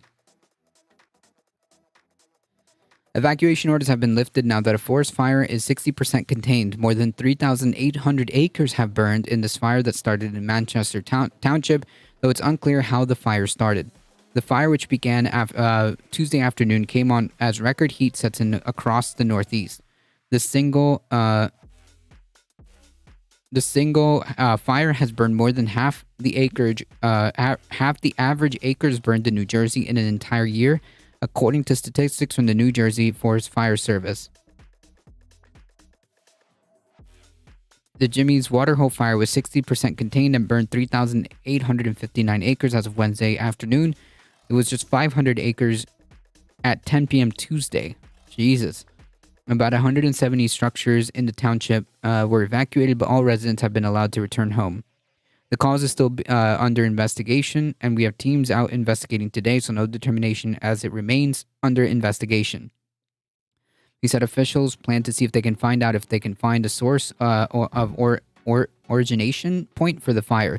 One can now say they're looking for the oranges of the fire. Someone saved the Jersey Devil. Cucker's face is always cringe. True. Are you streaming on YouTube too? Allegedly. Yes. The cause of the fire was the music. True. The track was so fire that it caused the wildfire. There you go. Boom.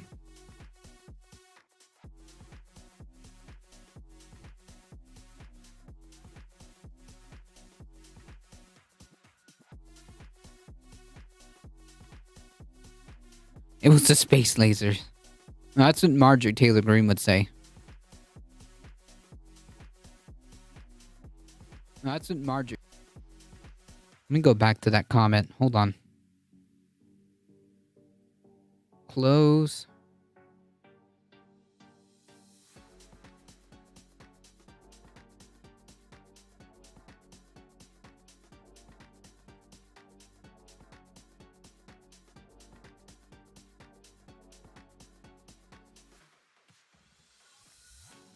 Okay, it worked.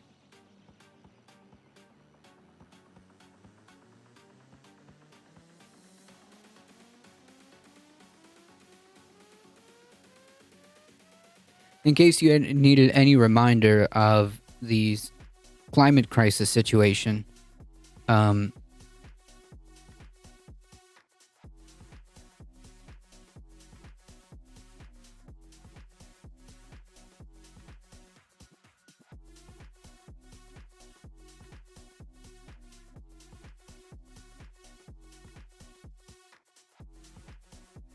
I don't know. They're probably alluding to some kind of like terrorist attack. Who knows? I don't know. It doesn't matter. It's literally irrelevant to any of the points that I've made.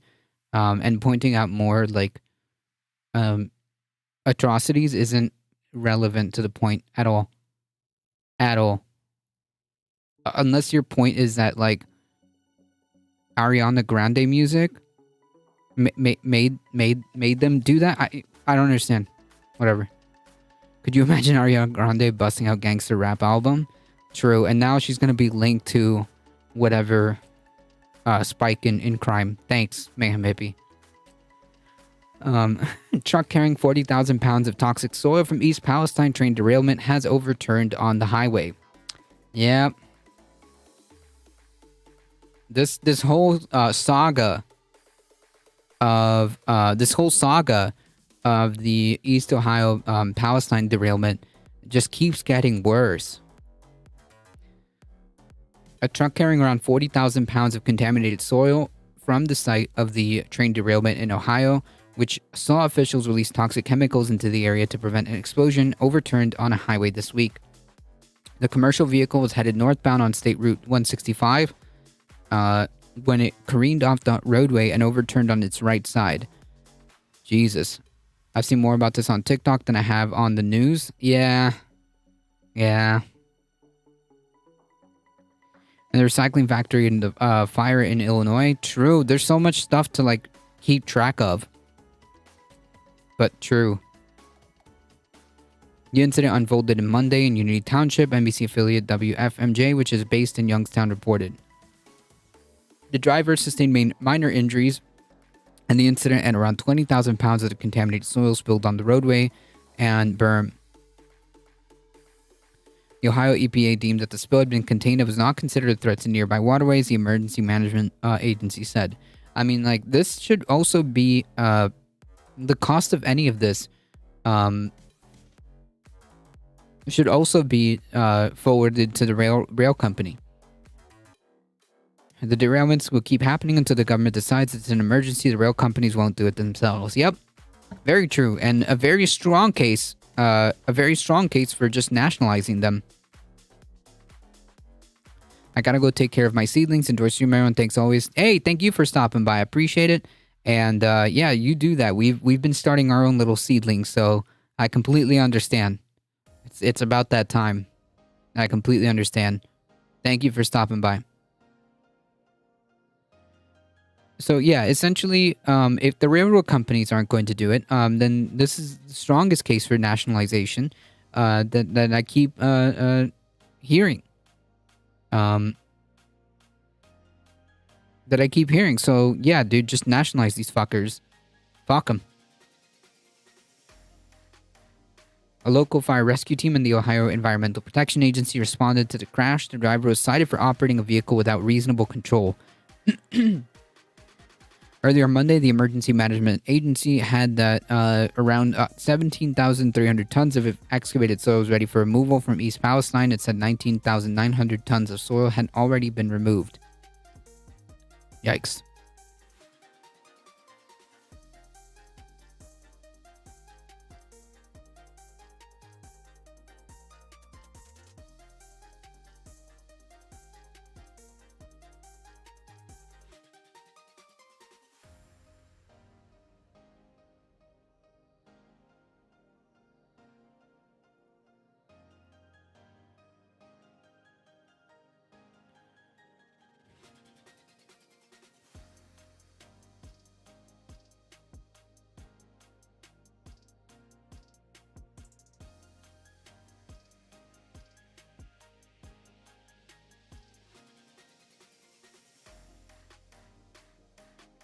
So this is probably a pretty important story to go over.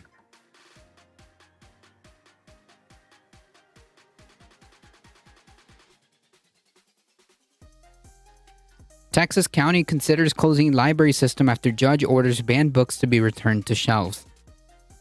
So, yeah. Take a second to absorb that one. Take a second to absorb that one. nationalize railways and put restrictions on weight and length of the trains because of worker shortages and profit initiatives. Companies are making trains longer and heavier to the point where if something goes wrong, there's nothing they can do to stop the trains in time. Yep, because it's profit driven. All these like safety concerns and regulations just go straight out the window. This is starting to sound like 1935. Yeah, we started this whole thing with a video about how work is getting crappier, which in that video from Second Thought he alluded to the whole like rise of child labor laws, to now talking about not literal brick burning, but effectively, fuck it. If I can't ban these books, then I'm just gonna shut down libraries. Fuck them. Like, how dystopic is that shit? A judge literally ordered these people to put the books back because, like, you can't do that type of shit, at least in that context. And their next action is to be like, you know what? Fuck it. I'm going to close the entire library. The entire public library. This society's so effed. True. Officials in a small county in Texas are considering closing the public library system after a judge ordered books recently banned by the officials to be returned to the shelves. Sometimes it's hard to read this shit and not think we're in a satire. Well, I mean, conservatism, folks, what can I tell you? Conservatism. The Daily Trib reports the commissioners in Llano County will discuss the library system's future in a meeting on Thursday, tomorrow. The move comes after a judge ruled on March 30th that 12 titles, all of children's books, banned by commissioners, would again be made available at the county's 3 libraries. Many of the books were about LGBTQ issues. CNN reports, including Cast, The Origins of Our Discontent. They called themselves the KKK, the birth of an American terrorist group. Wait, why shouldn't we learn about that? That's kind of strange. By Susan Campbell Bartolotti, and Being Jazz, My Life as a Trans Teen by Jazz Jennings. It appears that defendants would rather shut down the library system entirely, depriving thousands of Llano County residents to access to books, learning resources, and meeting space, than make the banned books available to residents who want to read them. Like, this isn't even like, this is part of like the education system and this is like, part of school curriculum, or you can't even, they're just literally saying like, fuck it, we're going to torch the whole library system because we can't ban the books that we don't like.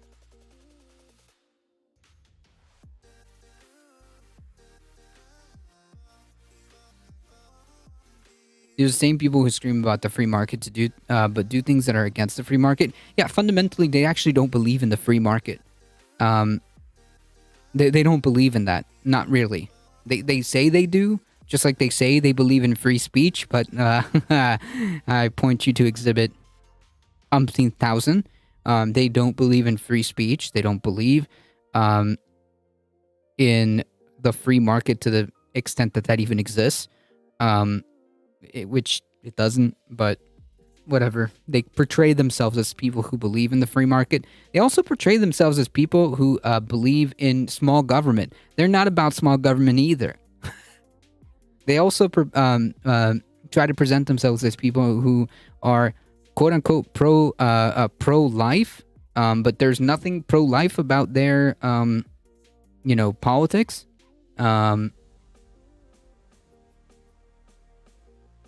They want the freedom to have child labor. Exactly.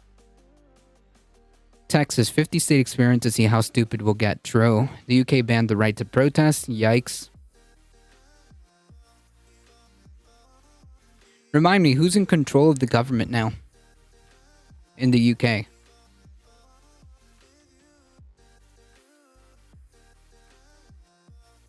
Conservatives. They don't care, again, the right to express yourself, the right to dissent. They don't give a shit about any of that.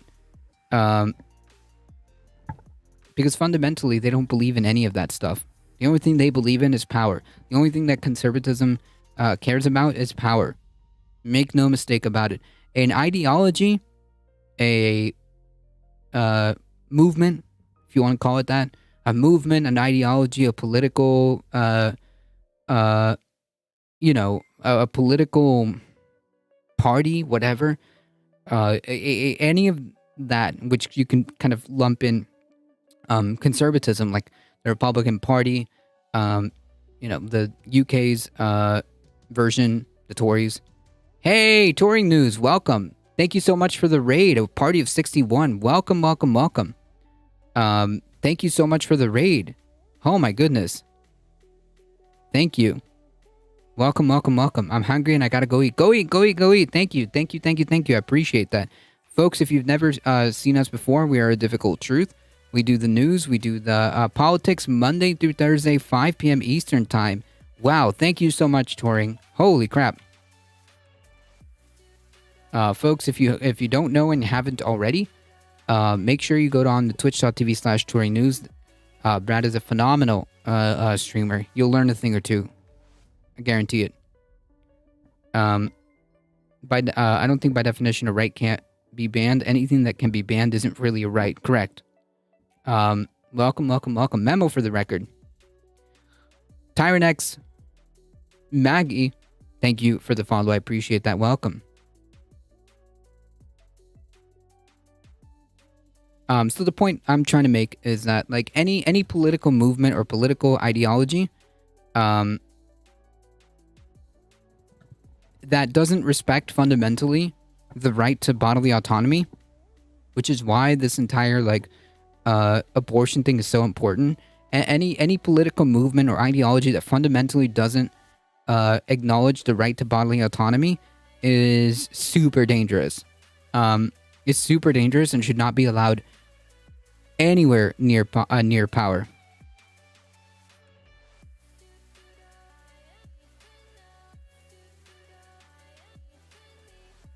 That's the difference.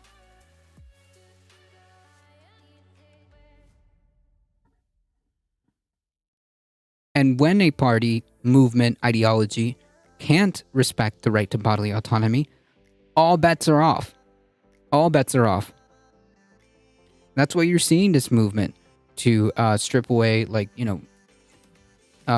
right to have bodily autonomy, the right to choose. That's why then the natural steps of hey, we want to enforce by the state, bathroom bills, because we want to control who goes where. You see where this is going?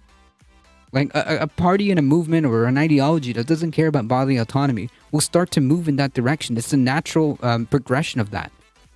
If you don't care about a person's right to choose, then things like enforcing what kind of bathroom people use is like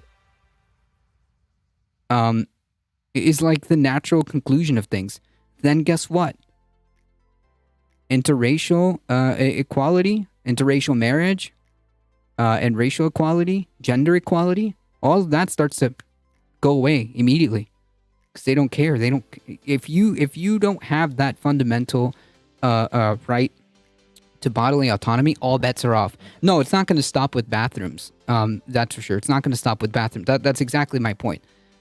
Because a movement and ideology that doesn't believe in the right to bodily autonomy, all bets are off. All bets are off. So of course they're doing things like this. Of course you're going to see more and more restrictions. Of course they want to control what you can learn about. What's in a library, in a literal public library, they want to control that. Don't more people want segregation now, though? No. In what world are you living in? What? What world are you living in? Are you okay? I'm sure you're going to provide data for that. Ron Fist, thank you for the follow. I appreciate that.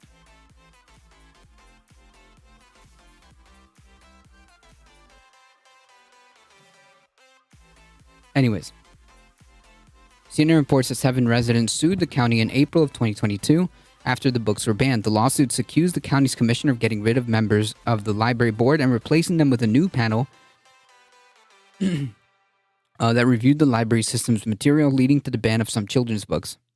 The county commissioners and the new library board have appealed the judge's decision.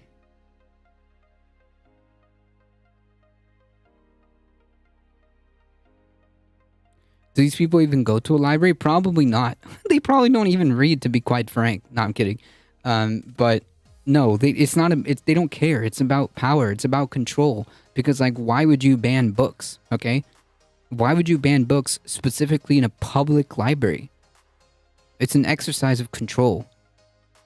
They're shutting libraries now when it turns out they can't ban at will, or it will backfire like when the Bible gets hit with a ban too. I mean, you know, what's good for the goose is good for the gander. Exactly, Riot. There's a lot of sexy time in the Bible. I think we need to revisit that and make sure that it is banned as well, right? Right? Nah, these people aren't, there's no principles. These people don't have principles.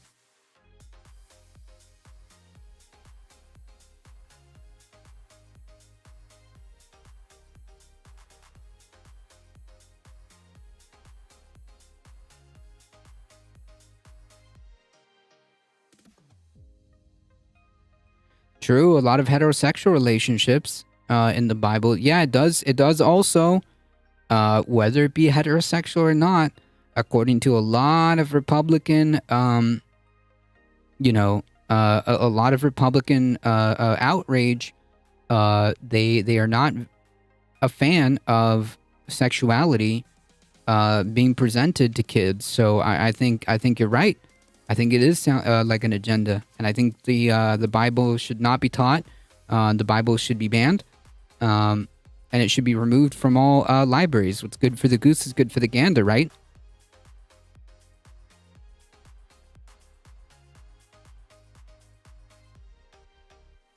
The Bible allows abortion, then we definitely have to ban it. Then that is a no-go. Then Republicans should be up in arms, calling for the immediate banning of the Bible. Jesus.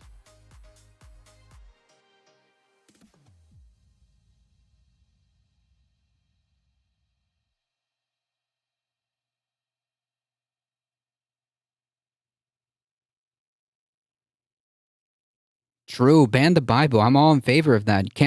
You can't have a direct instruction manual on how to perform abortions. What?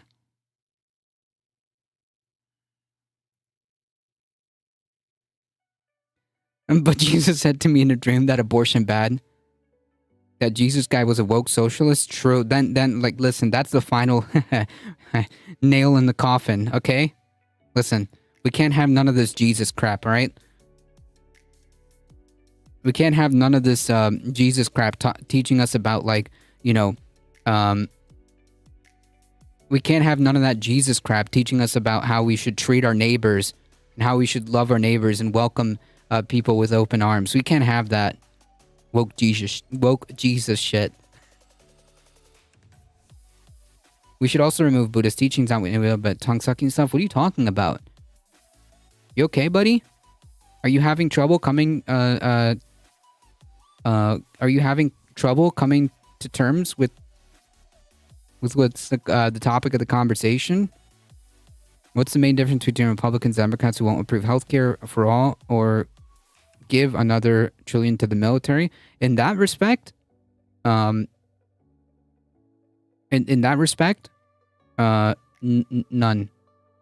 In those two items that you're talking about, in those two instances, none.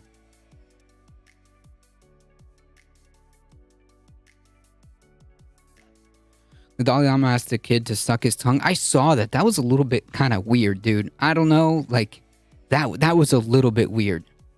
I don't know, man. That was a little bit strange. Okay, listen, that was kind of weird. Yeah, that was kind of weird. They're all the same? No, they're not the same.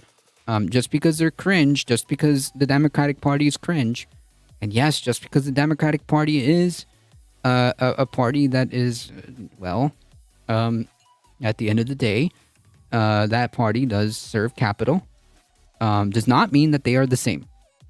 I don't see the Democratic Party making moves to upend elections. I don't see the Democratic Party move to literally shut down libraries because they couldn't get their way to try to ban books. I don't see the Democratic Party putting forth laws that force, like, I don't know, Christians to do something, whatever, like the whatever equivalent, forcing laws to make people use the bathroom that they want. Like, none of this is from, like, the Democratic Party. Fundamentally, one party is incredibly more dangerous, and I literally just explained why right before you guys came in here. So I'll kind of just recap. A party, movement, or ideology that fundamentally doesn't believe in the right to bodily autonomy is dangerous, and I will always vote against that party immediately. That is the priority, because they all bets are off. A party or ideology or movement that doesn't care about bodily autonomy, all bets are off. Democrats don't make any moves. True, that's a fair criticism. That is a fair point. Fine, that is a fair criticism. I have you kids for like 15 minutes. Yep. GOP, hey, we're gonna do a fascism, Dems. We still get paid, right? Cool, have fun. Yeah, something like that. Something like that. But to say that they're the same is grossly divorced from reality.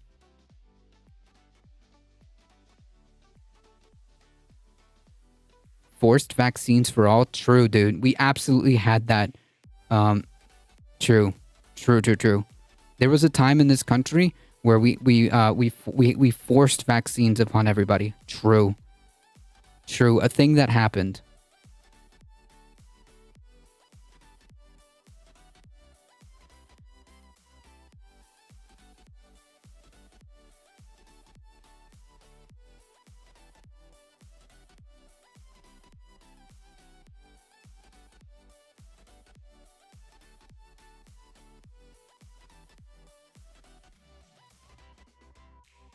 No, you don't lose your job. You could just test. You could just provide a COVID test so that you're not infecting others. So that you can prove that you're not infecting others. Yeah. You'd actually never had to have the vaccine. You actually never ever had to even touch the needle.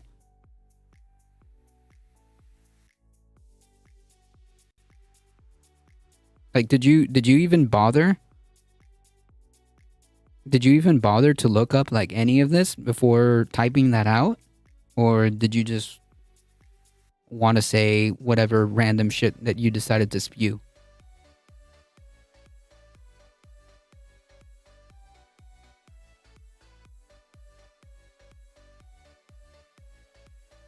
You live in Ireland and you didn't even bother to take 5 seconds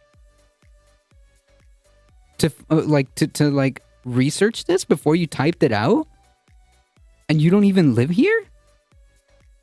That's kind of sad, dude. That's kind of sad. You didn't even take 5 seconds to, like, look it up and maybe just, I don't know. You know, just maybe take 5 seconds to research a comment before posting. Because you know you have to type that out, right? And then you can, like, not press send. You can, like, take a second, take a step back, just for a second. Take a step back and say, like, is what I'm about to say, like, coherent or backed up by actual, like, reality? I mean, this is just like a suggestion, you know? Because then you come here and then you look foolish.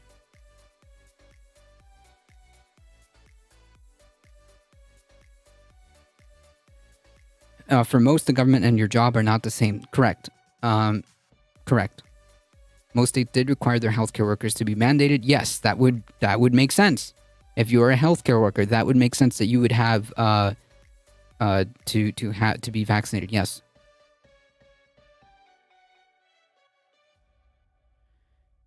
And furthermore, bodily autonomy has caveats. If you do things or don't do things that affect other people, then you're infringing on their bodily autonomy.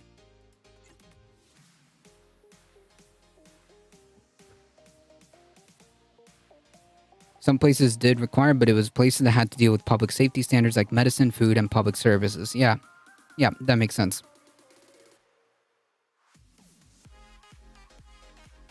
It wasn't just the healthcare workers who were forced to be injected. True. Anyways, TLDR, like bodily autonomy. Bodily autonomy is you choose what you get to do with your own body, so long as it doesn't affect others, because then you're infringing on their bodily autonomy. Does that make sense? Here's an example. You have the right. You have the God-given right to be trash, wasted, drunk from sunup to sundown. You have the absolute right to drink as much alcohol as you can humanly consume. But you don't have the right to then get behind the wheel. Why? Because then you affect other people. Okay? Does that make sense? Killing a baby. True, dude. You know what? Kill all the babies. Fuck off.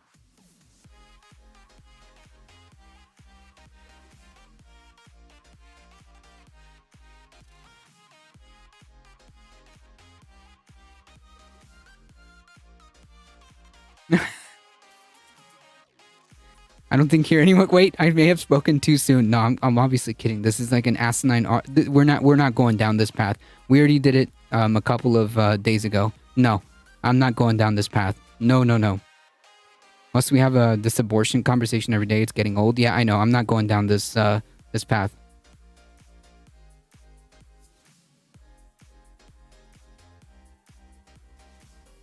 The bodily autonomy argument you present did not really hold up with COVID, as the V did not do what they claimed. What do you want about?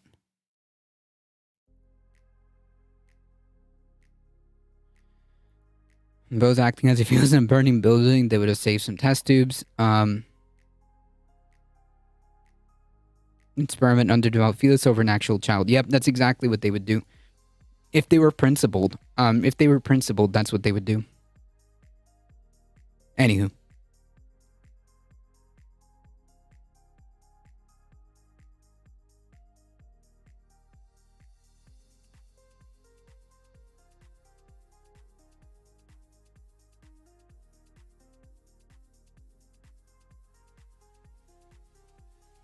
The French workers already have bodily autonomy to keep it moving by pushing for economic autonomy.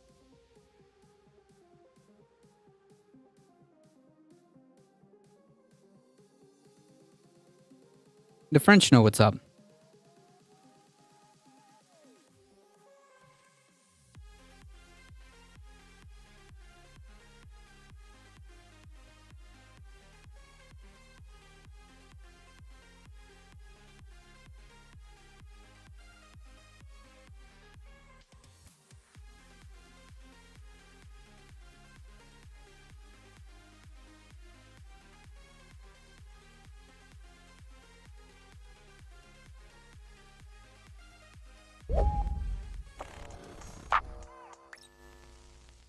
So the North Dakota House recently passed a bill allocating an additional $6 million over 2 years to expand the eligibility of their free school lunch program, which is really important because... Yeah, so again, got a 3D print the guillotines? True. In a video game, hypothetically. We could be that powerful. We could be.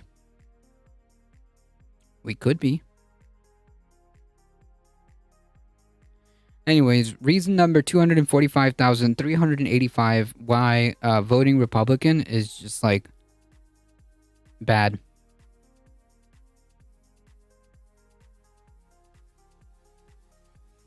Hey, it's Morton. How's it going?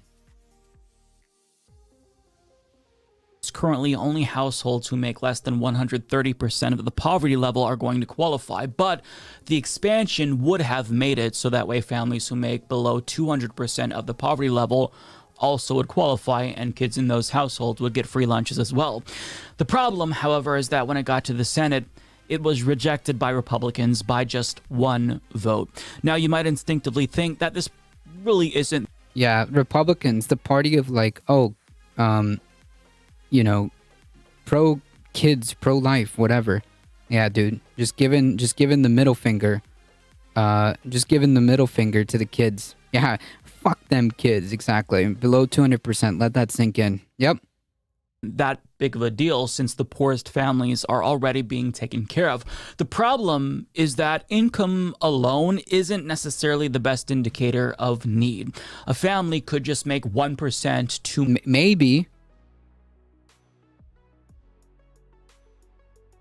maybe they actually aren't really pro-life. They don't give a shit. Why does it matter how much household makes? Just make school lunches free regardless. Yeah, I know. It would just be much easier if they just, I don't know, made school lunches. Like, nutrition and having like the ability to eat is incredibly important for kids. They did in several states during COVID, and Vermont is fighting it to keep it now. Nice. Too much to qualify, and even if their income is technically higher, a parent in that household could have been laid off, or there are other expenses not accounted for, like medical bills. So this is why these means-tested programs, if they're going to be means-tested, I for one support universal programs, but if they are going to be means-tested, they need to be adjusted so that way they can adapt to the changing economic issues. Inflation being one of the biggest issues, right? But Republicans in the Senate rejected it. And that's not necessarily what's surprising about this story, but what's surprising is the way that they went out of their way to add insult to injury by voting to approve funding for their own meal program after rejecting additional funding for children. Damn. Republicans literally looked at this and said, damn, fuck them kids.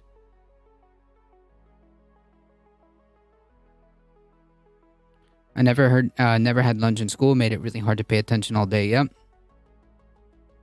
The kids don't get to decide their living conditions, so why are we punishing them for it? I don't know. Ask Republicans. Maybe cruelty is the point. Yeah. So as maybe we should stop voting in these fucking ghouls. Maybe there is a difference. I don't know.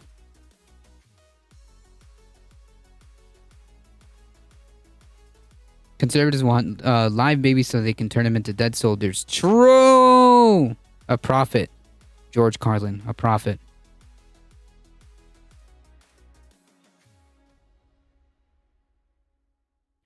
Nah, Mayhem Hippie, you know the drill. We can't touch the almighty military budget. You know that. How else are Raytheon and all these other, companies going to eat? You know we can't touch that military budget. Forum reports 10 days after narrowly defeating a bill to provide free school lunches to low-income K-12 students, the North Dakota Senate approved legislation to increase the amount of money lawmakers and other state employees receive in meal reimbursement. Shit, I wish I had lunch like that. True. Damn, our school lunch looked nothing like that, I can tell you that. Today's vote was very self-serving, said Senate Minority Leader Kathy Hogan. Quote, "How can we vote for ourselves when we can't vote for children?" Yeah, I mean, that's a very good question, Kathy. Now, like the free school lunch program, state employees already got reimbursed up to $35 for meals per day, but this would increase the disbursements to $45 per day for meals to make sure that all of their meals are covered. And it cost the state approximately $1 million over 2 years. So it's not like this was a small cost, but they probably recognized that the cost of living has increased and the current reimbursement rates don't really cover the full cost of meals. So in order to make sure that everyone is fed, why don't we just increase the reimbursement rates? Now, it makes sense. I get why they did this. State employees should be fed. But what doesn't make sense to me, obviously, is their inability to apply that same logic to children. See, because when it comes to them being fed, they'll make sure that nobody goes hungry and all of their meals are reimbursed. But when it comes to kids, I mean, is it really that bad if they have to skip a meal? $6 million. I mean, come on. I'd rather spend that money on something else or use 1 million of that to feed ourselves instead. It's just very on brand for modern Republicans. Now, here's some statistics about child hunger in the state of North Dakota, courtesy of Feeding America. 1 in 21 people in North Dakota face hunger currently, and 1 in 12 of them are children.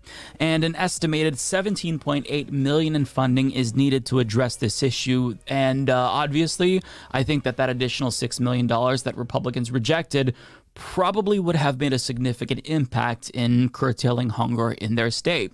Now, 41.7% of households receiving SNAP benefits have children. Now, that's great, but SNAP alone isn't sufficient to eliminate hunger in that state. A combination of robust federal and state programs are needed to end hunger, and child hunger in particular. But to be fair, it's not like North Dakota is the worst state when it comes to child hunger. But I mean, with that being said, it's not like they've conquered the issue of True. These babies should have bankrolled their own lobbyists if they want their way in government. This is America, after all. True. child hunger either, right? I mean, mediocrity shouldn't be the bar. You can strive for more, especially when it comes to an issue like this, where you're feeding children. So it's just very on brand for Republicans, and it's just extremely selfish, but who's surprised by this?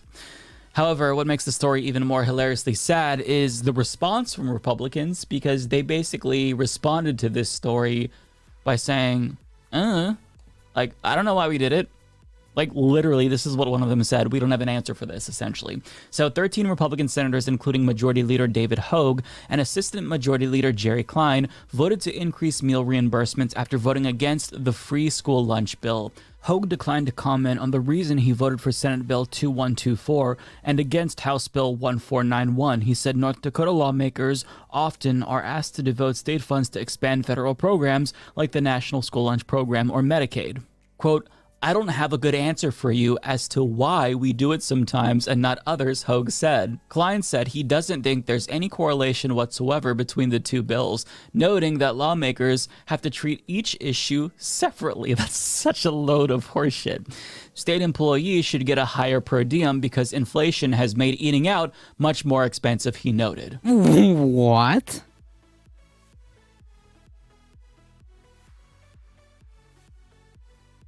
Oh man, these You've got to be goals. kidding me. This man had the audacity to bring up inflation, as if families who don't make just over 130% of the poverty line aren't feeling the effects of inflation? Just you all? I mean, just for us. True. You know what? True. The real problem that we should all be focusing on is drag queens. True. Not the fact that, like, the very same people who are, like, you know, doing this, like, panic, the equivalent of, like, the modern age satanic panic about drag queens, these are the same people who are like, oh, drag queens are groomers and blah, blah, blah, are the same people who are literally voting to eliminate, like, fucking school lunches. Absolute ghouls. Yeah, and eliminating books and shit. Yeah, absolute fucking ghouls. Second, put yourself in somebody else's shoes, and if you can consider that inflation currently is bad, it's improving, but it's still bad, and you feel it, perhaps people less privileged than you also feel it. Have you had this thought? Of course not, because Republicans, they are literally incapable of caring about any issue that doesn't directly affect them. So when they say, well, these two issues aren't correlated, what they mean essentially is that, well, the issues aren't correlated because one issue affects other people, and this issue affects me, which is why I actually care about this issue. Now, because they deserve shaming, these are the names of the Republicans that rejected the expansion of school lunches for children but approved the expansion of meal reimbursements for themselves. This includes Randy Burkhardt, David Clemens, Bob Erbil, Judy Estenson, Kurt Kuhn, Judy Lee, Randy Lem, Larry Lewick, Don Shable, Terry Wanzek, and Mike Wabema. Nice. Nice job. Good memes. Yeah, so I think it's, like, pretty clear that the temperature around the planet is incredibly hot. We've had massive military exercises from massive armies from powers around the world, doing like massive joint exercises across the world, not just us. So the temperature around the planet seems to be very high, very hot. So I think it's a concern, and I would take what Mayhem Hippie is saying a little bit more, seriously.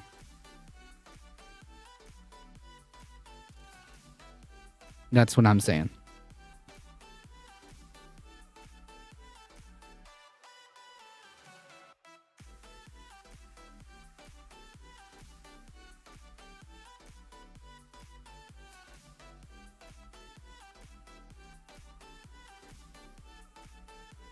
Oh, God. No fucking way. All right. Well, we got to talk about... Well, I might actually save this one for tomorrow. Because this needs some... This definitely needs some time to be spent. Let me copy paste this to the Discord. I don't want it to come to World War III, but there are big egos flexing hard on stage. Yeah, like, it's no secret that the temperature around the planet is incredibly hot. Here, let me put this one in the Discord.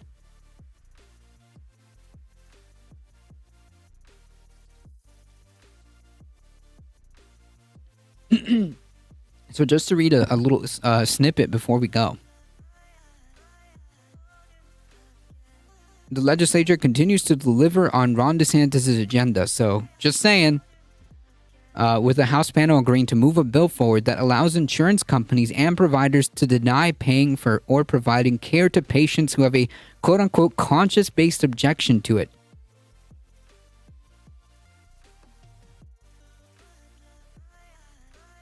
Despite this concern that HB 1403 could allow physicians to discriminate against female, gay, trans, and minority patients, members of the House Health and Human Services voted 11-5 to approve the bill.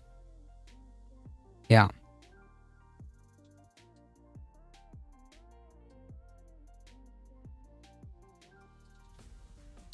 Make no mistake. While technically, if you have a conscience-based objection because of some ethical belief that you shouldn't treat men, or maybe you have a conscience-based moral belief that maybe straight white men shouldn't be treated. Maybe this could be a way to do it. However, we all know what this is going to do. We all know what the purpose of this bill is. We all know what the purpose of this bill is. It is to overwhelmingly harm minorities. That's the point. Cruelty is the point. To the point where we are even considering whether or not, think about this, whether or not we should give them health care? We should do a procedure?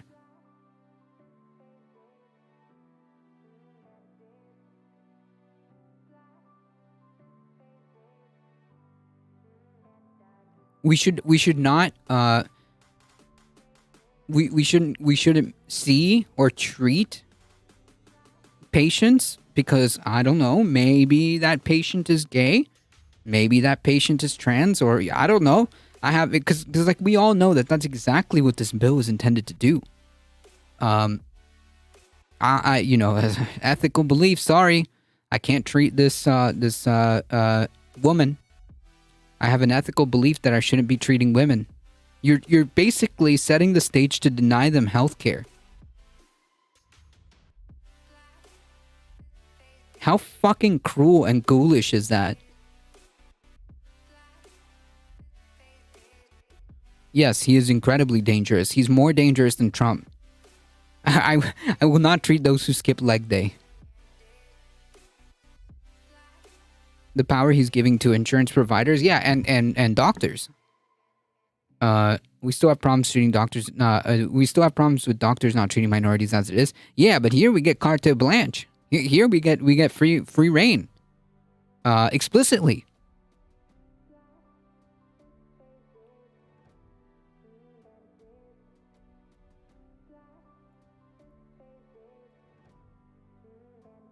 Conscience-based objections for insurance companies must be disclosed in policies governing documents, regulations, mission statements, or articles of incorporation.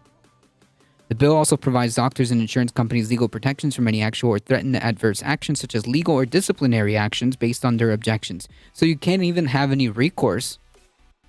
And what if like the only couple of doctors, specialists in your area, because you have a specific condition, I don't know, maybe a woman with MS, and there's like, I don't know, 5 top tier neurologists in your area, and they all are under this insurance policy, and they all are like, you know what, we're just not gonna see women because we've got a conscientious objection,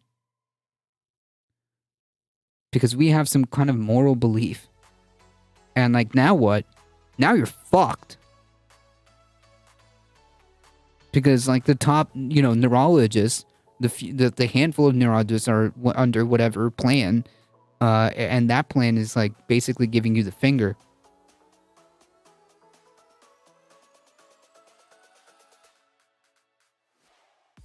Man, can the Republican states just divorce us already? But we don't want alimony? They got no money. Psst. Already got misdiagnosed twice, injured 3 times, and nearly killed once because of stuff like this. Jesus. And now you don't even have legal recourse.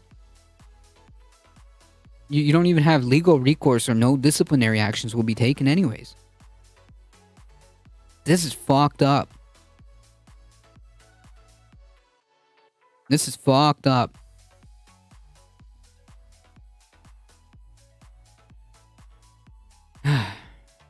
Anyways, I do have to get going, folks. Sorry about that.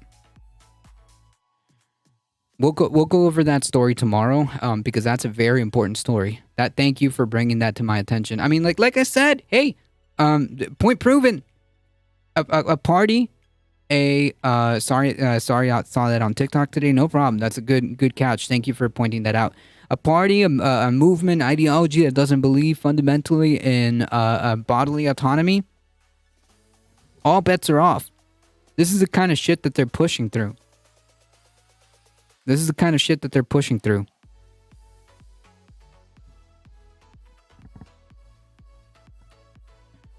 Red states have the lowest voter turnout for various awful reasons. They're full of people they hurt that absolutely do not deserve it and cannot be abandoned. Yeah.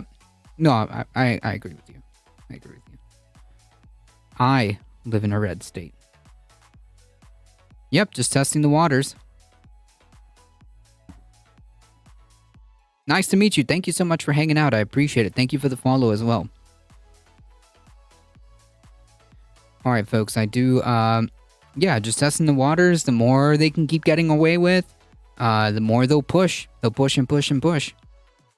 Because again, a ideology or movement that doesn't believe in bodily autonomy, all bets are off. They don't care. This is not going to stop. Alright, folks, if you enjoyed the content, don't forget to hit the follow button, as so many of you have done. Thank you so much to the massive raid from Touring News. I appreciate that. Thank you so much. I'm glad you're streaming again. I appreciate it. Damn, I have to catch your streams again. Thank you so much for bringing your wonderful community here. I really appreciate it. For those of you folks that are new and you guys enjoyed the content, enjoyed your stay, make sure you hit the follow button. And you get some 6 free emotes. And if you want to support the channel but can't monetarily, head on over to the YouTube channel. You hit the big red subscribe button. It really does help us out. He's been streaming about once every month and a half. Okay, gotcha. I need to put like a way to figure that notifications on. Nova Sublime, thank you for the follow. I appreciate it. And again, folks, thank you guys so much for joining. Thank you for the subs, the follows, the biddies. Thank you so much. Thank you. If you see a little diamond in chat, make sure you follow them as well. I appreciate that. I appreciate the support. I appreciate you guys hanging out. Thank you, Michael Hassler. Thank you, Heat, for hanging out and keeping order in the chat. I appreciate you guys.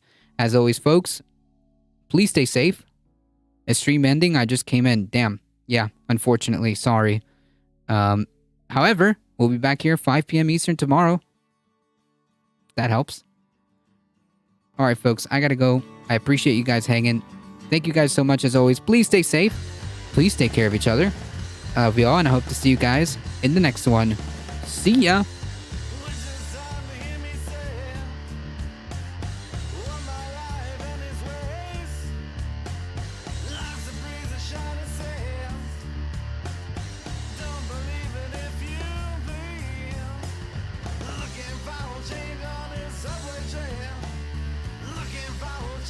I'm not a possum, thank you.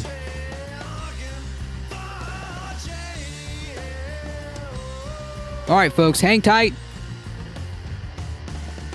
We are heading out in 5, 4, 3, 2, 1.